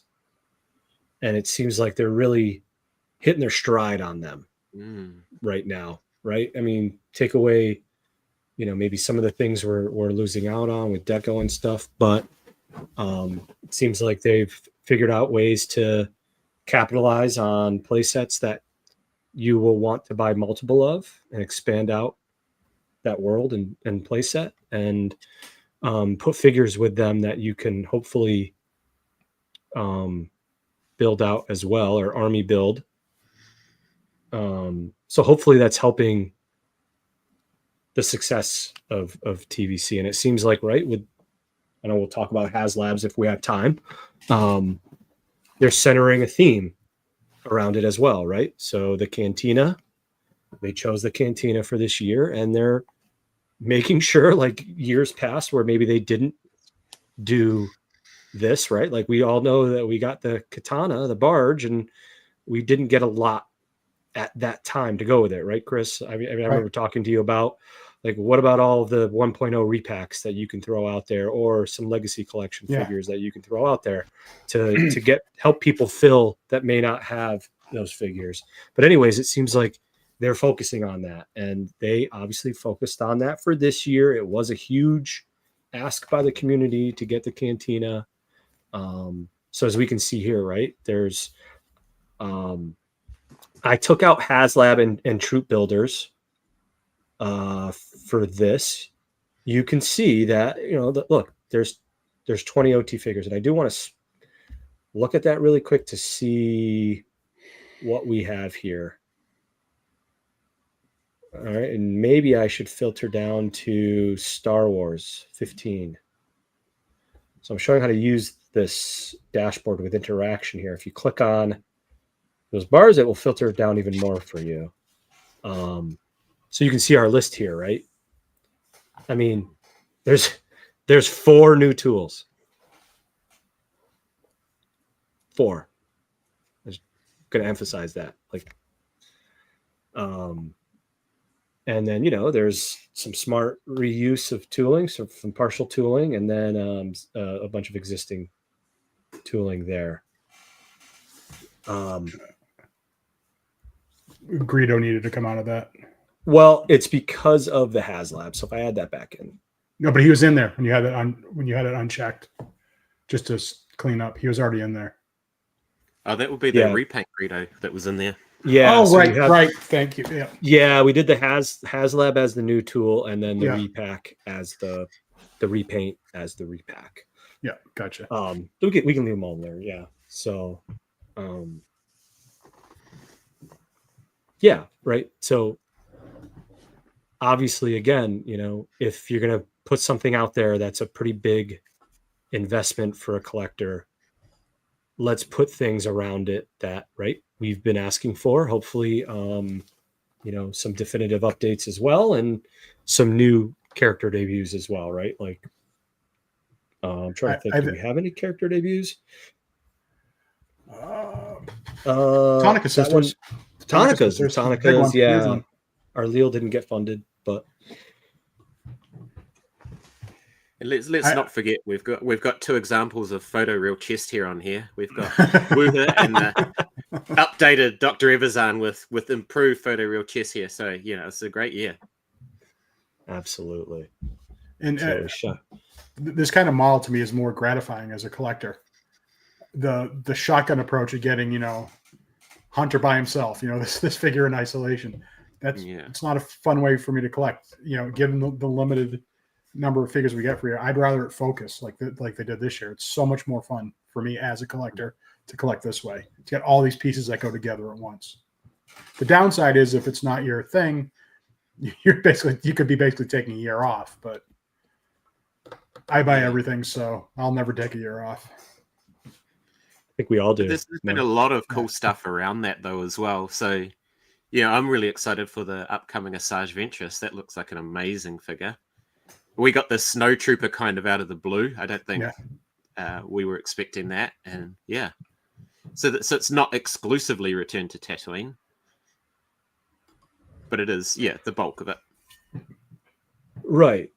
Yeah, it's almost like half the line focus, then you can spend the other half sprinkling. Exactly. Yeah, right. So, and when you look at this too, right, you can see that there's 8 from Ahsoka, 5 from the Mando universe, 3 from the Clone Wars universe, 3 PT, 3 Heir to the Empire. I mean, there is a big spread here, but I mean, again, focusing on the world building and making sure there's figures to accompany the stuff they're focusing on for this year. So this kind of breaks down what we know currently for 2025. I took out the Troop Builders, the HasLabs in here. So you can see with the HasLabs, 17 new figures, 23 partial, 14 existing, a decent mix. It always seems like partial is usually the larger of the mix. And then these two are usually pretty close to each other, the existing and new tooling. If we took the HasLab out, like I had before, and Chris, it usually hovers around 13-ish newly tooled figures, right? John, can you please highlight, is it Baymax's comment about the partial tools? Yeah, I saw that one. Thank you. A lot of partially tooled figures are effectively as good as newly tooled figures. Callus, for example, he's not technically all new, but he may as well be. Sometimes too much focus is put on all new. There's absolutely truth to that, as long as it's accurate and functional. That's Yeah. you know, everybody's fine with partial tools, as long as they satisfy those two things. It's kind of the reason why, you know, we collectively, the community, we always try to, hey, if you do this figure, it gets to this figure, it gets to this figure. Try to highlight these things. We get frustrated with partial tools when it's the Aldani Cassian or the Dedra Miro, where Andor Leia. Yeah, well, that was a repack with a new head, right? Right, the head, right? Yeah, of the vintage one. So those things, if they're nobody complains when they are accurate and functional. You know, the Han Solo, Andor Han Solo from a few years ago, where it's just, you know, figures have gone so far beyond that, and then we're getting an absolutely core character that's regressing in technology because of the partial tooling. That's when the community gets frustrated. I definitely see that side of it, and also the other side of it, though. I give you Vulcan Talzeri, Bib Fortuna, Tam Dren, which is your point, which is when it's done right, it is like a whole new amazing figure. Yeah, I'm going to bring up this guy, which is basically just a new head, and for me, this is one of the best figures of the year because of the Pillion. The head on that guy is unbelievable. Like, it's really good. Yeah, the likenesses and the photo reel is blowing me away. Even Jorus and his hair having like little gaps in it to see his face, right? Like I don't think we ever had hair like this. You know, like that's pretty amazing with injection molding, you ask me. And what makes that figure particularly great, John? He's got abs. Oh, the side hinge wrist. 2 side hinge wrists. Oh no. Get on your soapbox. Emily, please find every reference of a middle hinge on either hand in your digital assets and delete them. It's the devil. Middle hinges are the devil. Especially with lightsaber wielders.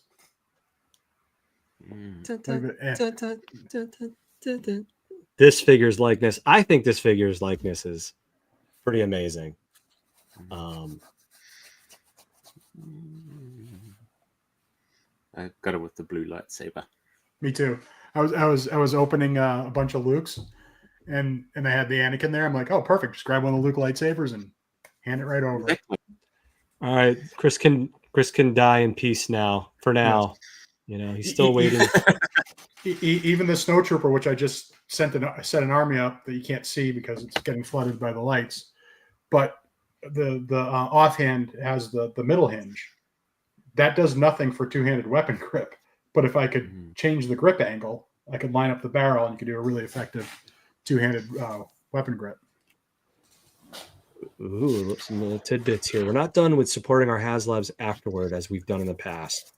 So sounds like a continuation of thinking about the year and the HasLabs and play sets that coincide. Thank you, Emily. I saw Evan do this, and I thought it was perfect for the new Anakin to put him on the lava platform that came out in I think that was 30th anniversary collection. Can I solo layout? Do it. Is it coming in? No. Yeah. Looks nice. I'm copying Evan. He posted on Instagram. Just need Obi-Wan now. Yeah. And Anakin mostly fights on the panning droid. He does jump on the platform at the end right before he gets the triple amputation. But I think having him, when I saw Evan do that, I'm like, that to be like, that gives you that forged in fire, representation of Darth Vader when you put him on that. Yeah, I think I was mentioning. Oh, go ahead, Jason. Oh, sorry. Just jumping back to partial tools. I'll show you this guy. I don't know if this is the new battle droid. Oh, that's right. You got it And- at Celebration. Yeah, Celebration, and the legs are absolutely magnificent. They're nice and sturdy and all of that, but the hands are exactly the same, so he can't do the two-handed weapon grip. Yeah. Stands much better though. The legs are a vast improvement. Yeah. And the commander is great as well. Yep. Half a job, Bob. Half a job. Oh, I was gonna say the Lava Droid base. Skylu 3D is making both those bases, and I'm gonna have to print Nice. those off. And maybe we'll get some cool accessory packs down the road. That could be a cool thing to add into an accessory pack someday. And some cloaks and robes for the figures Cloaks? that don't come with And robes, maybe some middle hinge wrists if you want them. them. Who? Nobody. Oh, you? You're the reason we have them? I was messing around with this figure, and I was trying to do the part where he's like crouched down when he jumps onto it. Remember when he jumps first onto one and he almost like falls into the lava? And I was like, man, if we had the middle chest thing, maybe he could do that. And I was like, no, we don't want the middle chest on him. Shut up, John. Anyways, I do enjoy this figure. I know I know nothing's perfect. I was telling Chris, I love the and I think Tim, I love the upper torso here and those flexible. I think it's like a PVC or vinyl, the tabards, because it's here. What the hell am I doing? They're flexible, so when you move his arms around, I could actually, you can see his tabard there. Yeah. Flexing, right? So it allows him to really have a more realistic motion into his body and do some force choking.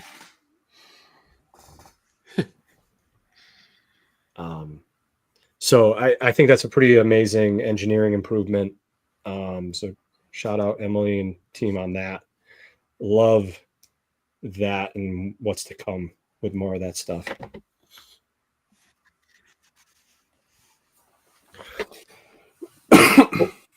With that, I think it's good to talk about that, right? We've gotten a lot of figures recently.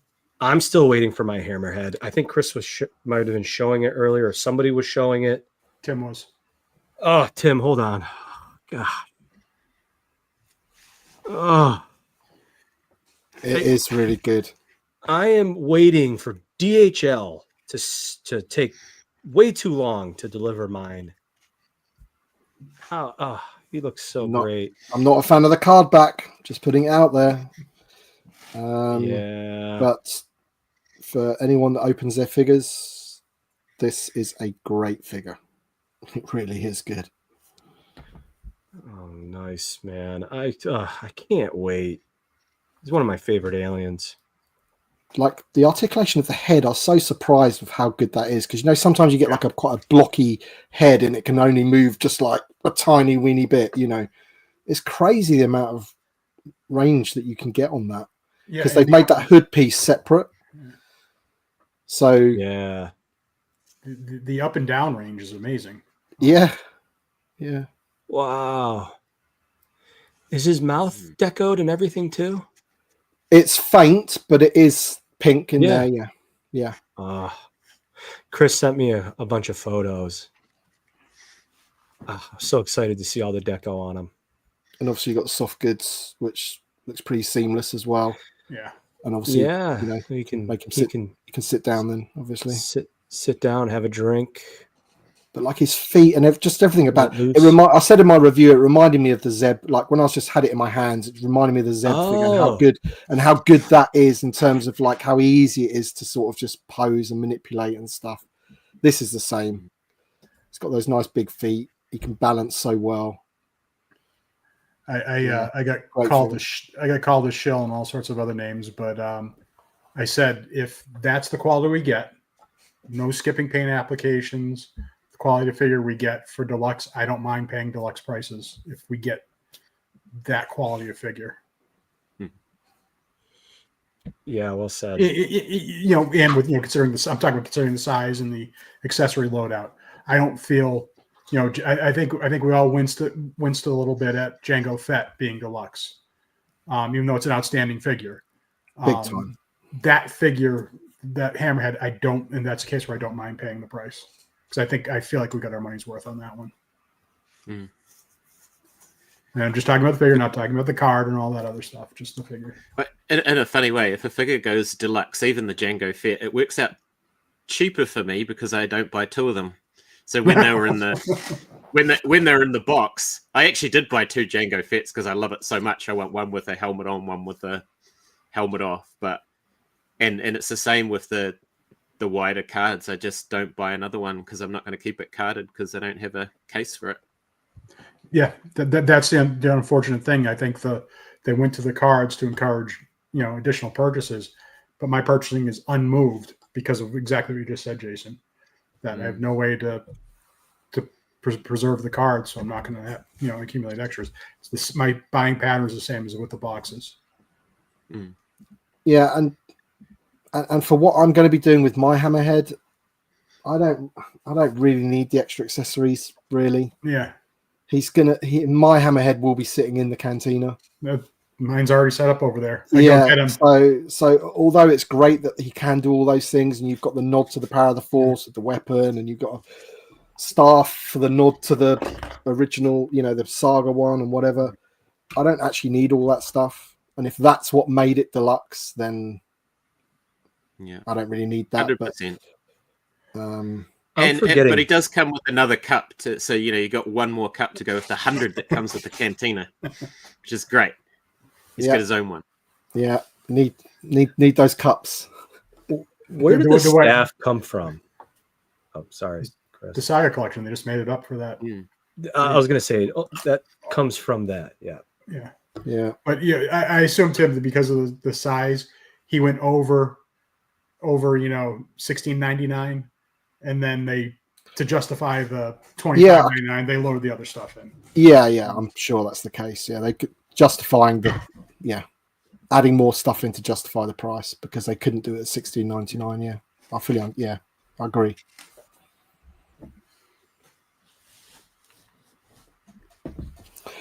A lot of agreement. Oh. Yes. Oh. Chris, it's my fault. It's all your fault. I'm not going to be happy until we're paying $29.99 per figure. That's what I want. How dare you keep Hasbro in business? Okay. Yeah, you monster, Chris. If it weren't for you and all your articles on Bantha Skull, would still be you paying $4.99 for an action figure. Oh, Daniel Chart writing a thesis here. Now we know Hasbro doing Hammerhead with his original deco on a standard card. Do you think we'll get the movie accurate deco on a standard card with just an E11? That's what we're talking about. Yeah, and I know Emily's still here. Please, not on a foil card. Don't do like a special thing on a foil card. We want the regular card. The foil card. Chase cards coming back. Yeah. Don't make it an SDCC exclusive on a foil card. You can make an SDCC exclusive. Just give it the regular card so we can just get it in our collection. Yeah. The risk is now because the repainted one comes on a standard card, the deluxe one's out there, so that you've got a lot of the market covered already. So it'd have to be a small run. So $200, Chris. That's what it's going to cost you. Emily, that's a touchy subject. Can't even joke about it. What size are the retro Black Series ones that are on the vintage cards? What size card is that? That's the card we want. Huge windowless box. Yeah. It's going to be great. Enormous We're going card in a windowless box. we're going to eventually get this on a regular card, and I'm just going to buy another pallet. It's going to be great. It's going to be great. One thing I do want to cry about for a second. Share. Sonny Bono. Sure. my dad knew. Really? Sonny Bono and Cher. There Oh, you wow. go. A little tidbit. Miko. He might have been a fancy waiter at one point and used to wine and dine them all the time. Anyways, I'm gonna cry a little bit. Not that I haven't cried enough. I do want to spend a moment on this. Obviously, this was May the 4th, Pulse exclusives. Were all of you able to secure this? I wasn't. I was at a sporting event for my family, but talk to me. It was pretty easy in the UK, right, Tim? Yeah, they're still in stock. You can order them now. What? Jason, can you even order these? Mate, I was going to say, check your privilege, you big sook. We can't pre-order any of this stuff. I had a great time talking to Emily at Star Wars Celebration about the Bantha and, you know, all the stuff that went into that. There's nowhere where I can pre-order the Bantha. And I know it'll pop up eventually. But yeah, so it does. I wouldn't say it cracks me up, but I kind of watch from afar these dramas play out as these, you know, these things go up for pre-order and then they sell out and then people. But I think obviously in your case, there's other things at play in terms of tariffs and future price changes and stuff like that. So maybe that's played into it. I don't know. But I'm just hoping I'll get hold of some of these eventually. Did they ever add more stock or not? I don't think so. So they're still same situation from actual May the 4th day when they went out. You know, they put up for pre-order. They, from my understanding, like even people that are premium members in that first hour slot weren't able to get them, which just seems crazy. Since then, no new stock's been added. No. If it did, it sold out so quick that nobody really noticed. Because it couldn't have sold out that quick, could it? Like they couldn't have put the whole. I don't No. know. There's got to be stock somewhere, like, you know, numbers what they've got to add at some point. There must be. Like, I think we're all assuming that the 3-pack sold out so fast that the first time I refreshed, it was already sold out. Now that you know, I loaded the page. I went, you know, usually I don't go to Pulse first. Usually I go to EE first on pre-order days, but that blue snaggletooth, I just had a feeling because of the blue snaggletooth that I wanted to make sure I got that secured. So I went to Pulse right away and did the orders. Then I went and did my EE orders. Then I refreshed Pulse, and I want to say it was 20 minutes at most. The 3-pack was already sold out, and then the Cantina went right after that. So it sounds a lot like it was very low stock numbers, right? Yeah. And so the question is, do you put really low numbers and disappoint a whole bunch of people, including Pulse members, or do you just wait until all the stock's available and do it fairly? Yeah, it's just it's been a mystery what's going on with this. It's been almost a month, right, since May the 4th. Stock numbers didn't seem the normal stock number amount. Is there some issue? You know, it seems like there's hopefully some kind of, they're trying to rectify this issue. I was advised to contact consumer care. Is it consumer care, customer care, whatever? So I made a post in the Facebook group and even gave a little template for people to, you know, if they're in the same boat, to send your concerns along to customer care. And the more people who, you know, address the issue, then it'll hopefully, you know, be looked at sooner than later. So I feel bad complaining because of Jason's ordeal. If you need a Tuscan and a Bantha, I'm your guy. I'm sorry, I wasn't meaning to have a go. I was just making a joke. I got you. But your complaint is real. It's absolutely real. Yeah, Right. John won't miss one of his 50 Banthas. I will not. I'm sure they'll turn up. They'll turn up. But the thing about this is that it sold out during Pulse Premium exclusivity. So regular people, even in the US, did not even have a chance at these. And I know Chris has shared with me.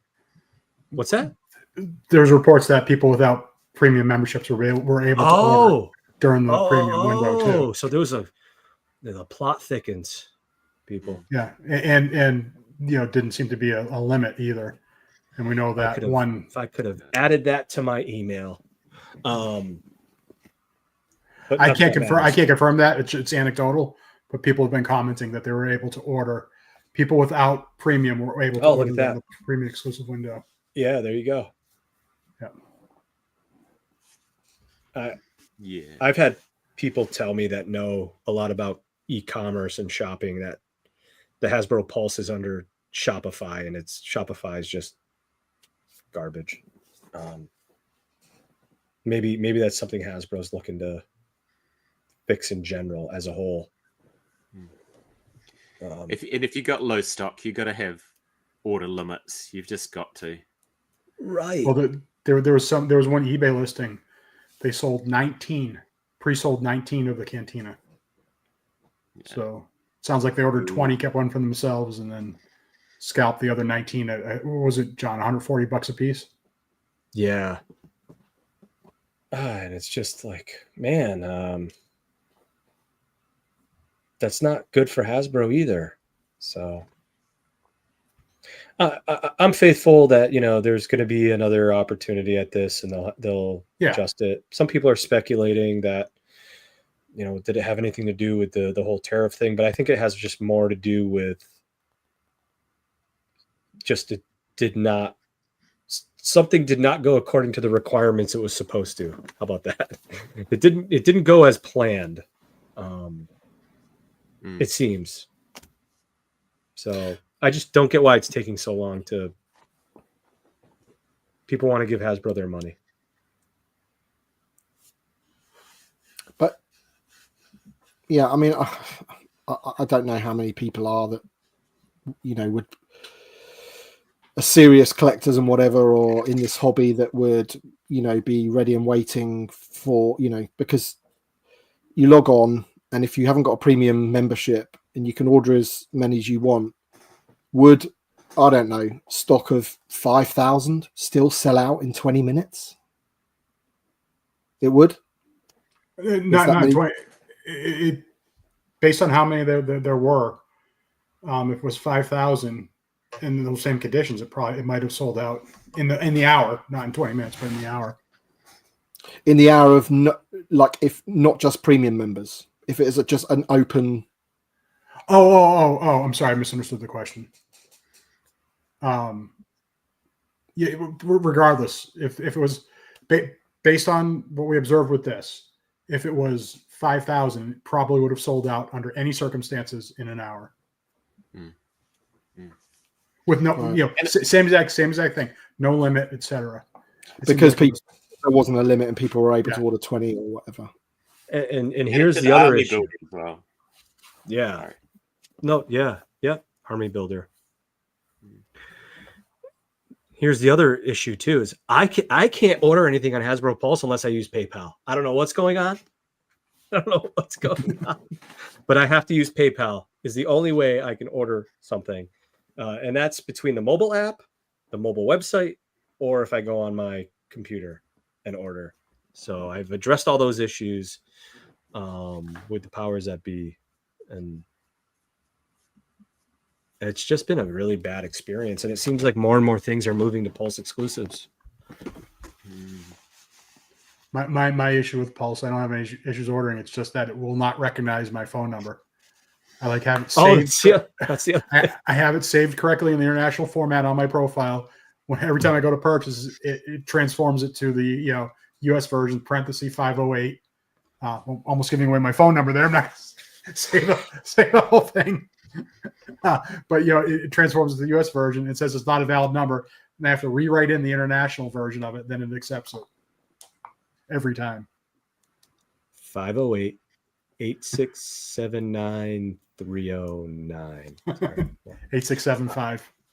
Oh, whoops. It's 0508 Batman skull. But I think this is something that might be happening more and more, that if Hasbro doesn't fix some of the experiences with people trying to secure items, then people aren't going to want to come back. Chris, I know you had a terrible experience with the retro. Yeah. Do you want to talk about that a little bit, or? Yeah, I like everybody else, I had mine canceled, and my joke about Target exclusives in my area is they're Target employee exclusives. I know they don't anything good. They don't let them hit the floor. So if my store even got one or two, whatever the allotment was, I know it never hit the floor. So they canceled it. But when that happened, first of all, I had full faith that they would be available some way, because the Return of the Jedi set's now on Entertainment Earth. So I wasn't feeling like I was going to miss out. Just like I'm confident, I hope nobody misses out on the Stormtrooper 3-pack and the Cantina. I hope that gets resolved. So I had faith that I would get it sooner, but it left such a bad taste in my mouth that I went and canceled the retro sets I had on Entertainment Earth. Like, well, if they cancel my orders, I'm not going to keep these other orders open. So it's just, the thing where, these things it's not, if, collectors are passionate, sometimes whiny, sometimes irrational people. So, the damage might not be contained just to that thing. It can expand to other things. We say, well, now I'm disenfranchised with the line as a whole. So I'm going to cancel these other pre-orders. And that's what I did with the retro set. I think it's time to bite the bullet, Chris, and get yourself a part-time job at your local Target, because you've got so much spare time with your full-time job, and you're running your website and all of that. So get in there, get them. I want to. If he's working at Target, I want to go to him with a DPI or DPCI or whatever. And, excuse me, sir, do you have any more of these in stock in the back? It says you do. The magic back room. All right. Well, hopefully things improve. All right. We've been going 2 hours. How are you guys doing? I'm getting a little cranky in the voice, but yeah, we'll go for a few more minutes. Talk to me about anything else you're hoping for in 2025. I mean, I know like there's a decent amount still coming, right? What else are you guys hoping for? I'll hand it over to Tim. I don't know. It's not really about what I'm hoping for necessarily. It's things that I know that are coming that I'm looking forward to, like the Han Solo and the Chewie. Yes. In particular, I'm looking forward to those getting revealed. Obviously looking forward to the Cantina dropping. Yeah. So I can set that all up. But yeah, I mean, I think with this year, like it's been a pretty good year. I like some of the things that we've got. There's a little bit of everything in there for people. You had your little report thing up there, and there was Ahsoka and Acolyte and OT and expanded universe. There's a bit of everything for everyone in there. I would say, except for the prequel trilogy, but then again, maybe that's somewhere. But as Stevie says, we'll take you somewhere else. after Yeah. Return to Tatooine. Maybe they'll take us somewhere that has in that era, and then we can get a load of stuff from there. Who knows? But in terms of 2025, it's almost like what else is out there that we don't know about? You know, it seems like we've had a lot of it already. So looking forward to the Bantha. Yeah. Just trying to think what else we've pre-ordered really. Land speeder. Land speeder. Yeah. Yeah, the land speeder. Yeah, I'm looking forward to that. I mean, it's good what they've done with it to like allow for the C3PO to sit properly in it and things like that. But it's not massively different to the one that I already have. But it's an upgrade. It's an upgrade. But yeah, I'm up for all of the OT stuff naturally. Really happy with Balin. Really happy with the Anakin. Yeah. As I mentioned, you know, even though this is just the same figure that we've had a few times already, old dudes. That head sculpt is just like, you know, if that's how if that's how good it can be, please Han Solo be good, you know, please get that one right. So yeah, that's about it really. What about you, Jason? Oh, I'm a bit like Tim. Like, I'm really excited about some stuff that's already been announced. The Bantha and the Cantina. Those are going to be real highlights. Like a Bantha. Do you know, quick story. On my way to Star Wars Celebration, we were in the, you know, the business lounge area in Auckland Airport. And I was with my son getting food. And I was like, dude, that's Temuera Morrison. And so he was there. He happened to be on the same flight, you know.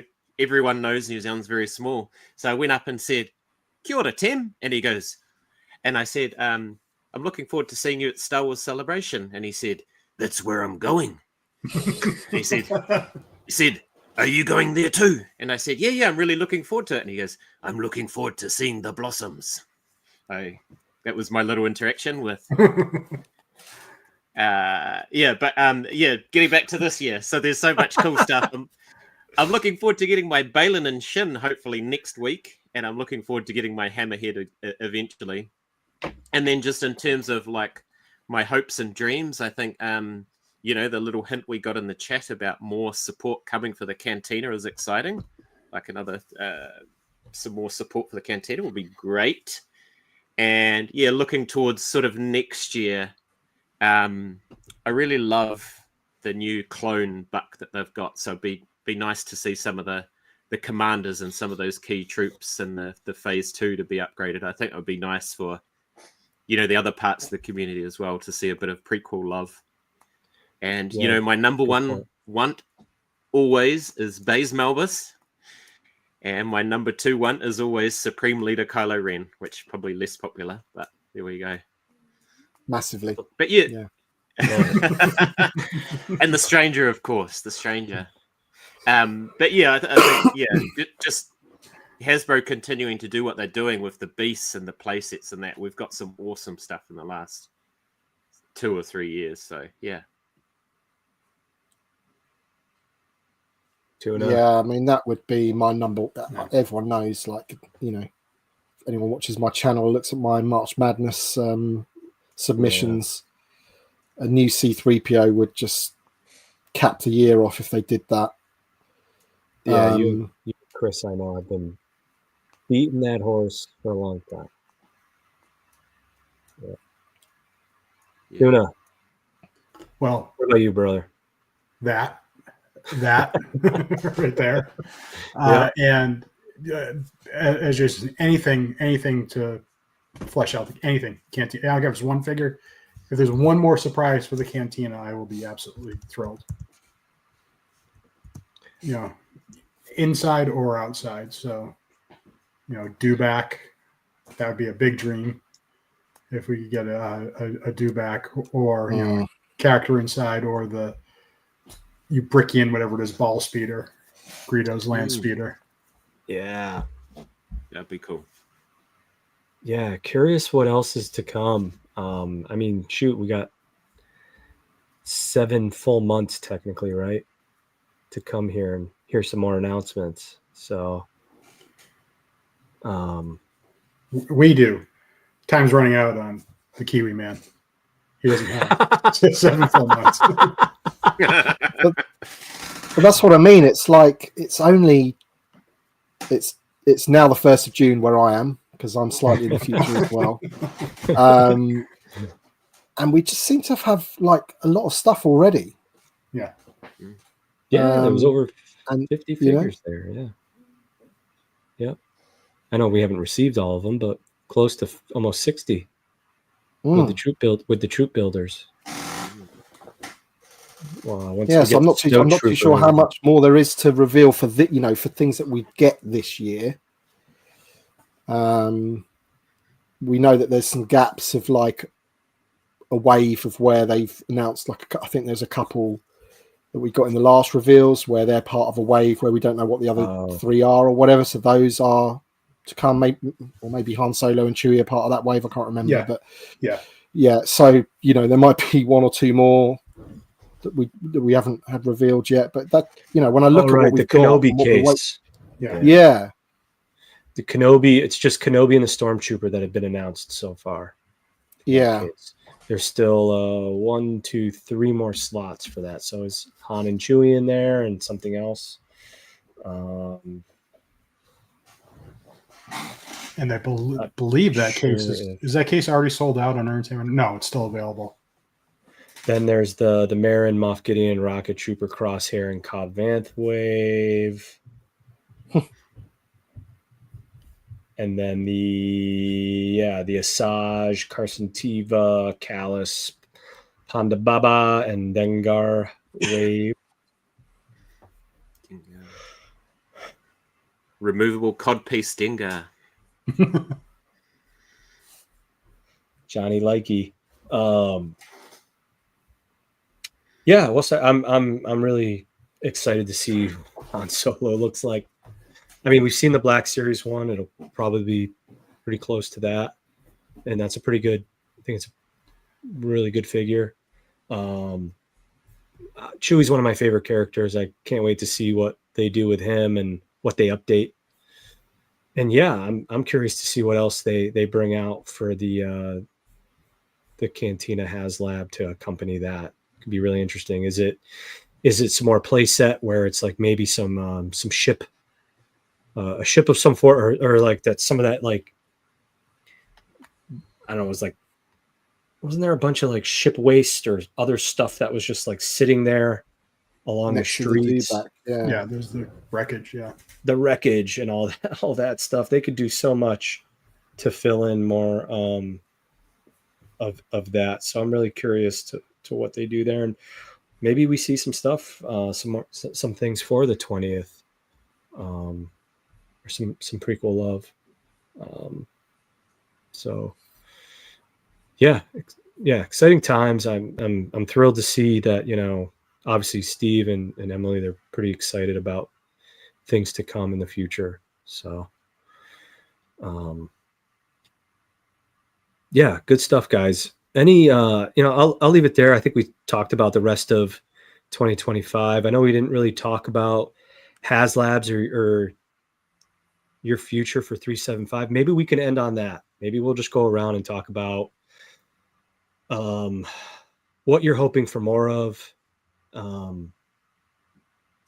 as the future moves on, right? It seems like they're hitting their stride with play sets and accompanying things with those and of that nature. Maybe we'll just end with that.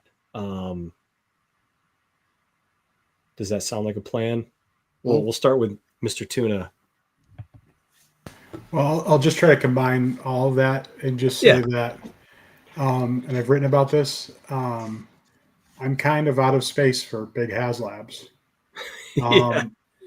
This space right here, where I have the Andor AT-AT there, that's being saved for the Death Star. If they ever do a Death Star, that's where it's going to go. The nice thing about the AT-AT is it's shelf installable, so I can move it somewhere else. But I have to save my space for the Death Star, so that means any HasLabs, it's going to have to be pretty economical in space for me going forward. And it's going to be HasLabs have been automatic for me. Minute one, day one, back them.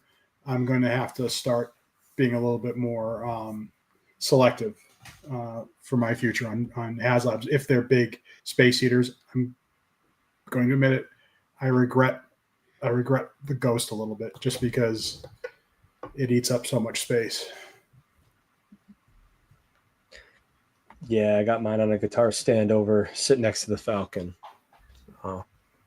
That saves some space. But yeah, I'll echo that. It's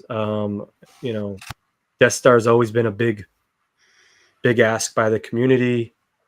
Hopefully they figure out a way to do that. That makes it successful if and when they ever do that. And I would love to see some figure dream packs. I know we've talked about this, and if we could expand the line with some figure dream packs, maybe some more obscure characters. I don't know. Some more glups. John loves the glups. Miko loves the glups. But that would be great. And yeah, I mean, I think things are going great, right? We've got figures like this, and like Tim was saying, like this guy. Oh, I just dropped an accessory. I'm looking forward to more things to come where they keep pushing the envelope with engineering. I mean, dude, we got a dude with sandals. Really quick too. People were like, "Oh my god, he looks like he's got the underbody for Fozek." And I'm sorry to say, after my research and annoying some of my friends trying to figure this out, that's Lando Skiffguard lower body. So maybe they could do Fozek with that if people are okay with it. But anyways, I'm digressing. But I'm looking forward to things to come, and I'm glad to hear that Steve was saying there's however he said it, great horizon for TVC and things to come. So, Tim, what about you? This isn't recency bias because I've been banging on about Rogue One, for example, and finishing the crew and various other figures that we don't have from Rogue One ever since Rogue One was around. Or ever since we got some of the characters from Rogue One, and I'm still firmly in that. And Andor coming out has only sort of reinforced that, or even pushed it on to new levels for what I want. So from a totally selfish point of view, if I'm just thinking about what I want, it is more Rogue One figures, more Andor figures. But saying that, I am a fan of the prequels, and if you look at TVC 2.0, Revenge of the Sith in particular is completely lacking from TVC 2.0. So Yeah, I would like to see some more stuff from Revenge of the Sith. But I kind of just quite like what they're doing. Like in terms of like the different range of stuff that we're getting, like we're getting 3-packs, carded 3-packs, different medias, expanded universe has been hit, play sets, single carded figures. There's like beasts, creatures. They're doing quite well with like sort of ranging it out in the offering, which I think that they should definitely continue, because that is the whole world building part of it. But just looking at right at the beginning of the stream when we're talking about Andor, and a lot of the card backs that you brought up in that list that you had were actually Rogue One. They're Right. characters from Rogue One, Pow, Saw, Monkey Man or whatever his name is, Bistan or whatever, Two Tubes. These are characters that I've wanted for ages. Even just the Rebel Pathfinders, 4-pack of them, whatever, Melshi. These are ones that I've wanted for so long. And I'm not going to, a number of Rogue One characters always get into my various fan polls and whatever, March Madness, Last Figure Standing, things like that. So I'm not going to change my mind on that, really. That's really what I want. Yeah, great. Well said. I think we're all fans of the PT and obviously the OT and those adjacent films to them that connect them together, like Rogue One and now Andor. And it just, yeah, right. It's about connecting that world and now supplying that world with figures. So how do they balance all that? It's gonna be interesting. Mr. Kiwi Man from the future, land of Bilbo Baggins and second breakfast. I'm like you guys. It's like these things take up so much space, and so I'm like Cantina's the dream HasLab for me, and I don't really have one for this year. So yeah, I agree that the stuff that they're doing now with the different expressions of the 3-packs and the carded 3-packs and all of that is fun. And then if I think about vehicles, I'd like to see, they're not HasLab vehicles, but they're updates. So Tim's agree with you about the Rogue One and the Andor stuff. So I'd love if they did a proper U-wing. That would be really cool. But that doesn't have to be a HasLab. The Y-wing, I think, is one of those vehicles that hasn't been updated since the Kenner days. And then I'll just throw it out there because I still would like one of those little troop carriers that we saw in Book of Boba Fett and in the sequel trilogy. I think that'd be cool to add to displays and not too hard to do. But yeah, I think the playset thing, I think the creatures have been awesome. It's been really cool, actually. Yeah. Yeah. Very happy. Yeah. Oh, good call. The Bantha here, or the blurred. No. Yeah, and the Howler to me, it was a surprise. And I saw them on the TV show, and I thought, oh no, we're never getting a Howler. And then we got a Howler, and it's great. It's fantastic. And it wouldn't have been on my want list at all.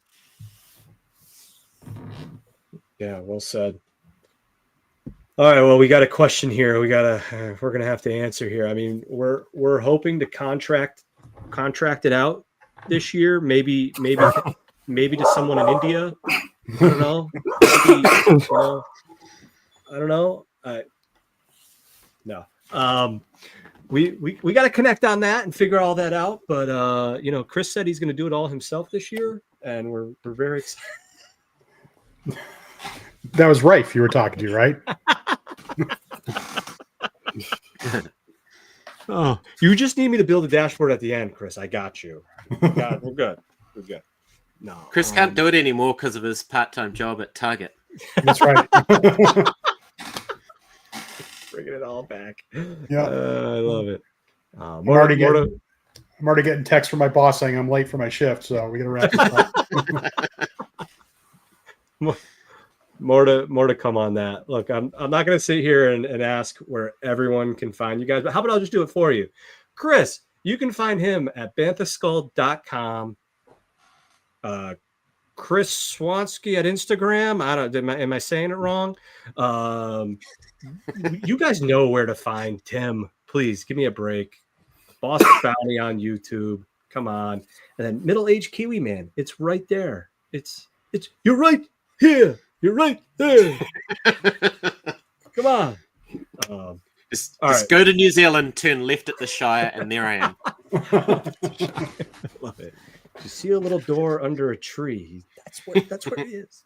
All right, guys. Well, hey, thank you all for joining. Appreciate hanging out with you guys. Please stick around afterwards when we end the stream. And again, thank you all for joining us. I think we had around, 80 or 90 at some point, and I appreciate you guys really sticking around for over almost 2.5 hours. So thank you guys so much. Great chatting with you all. May the force be with you. Cheers for having us. Thanks so much. Thank you.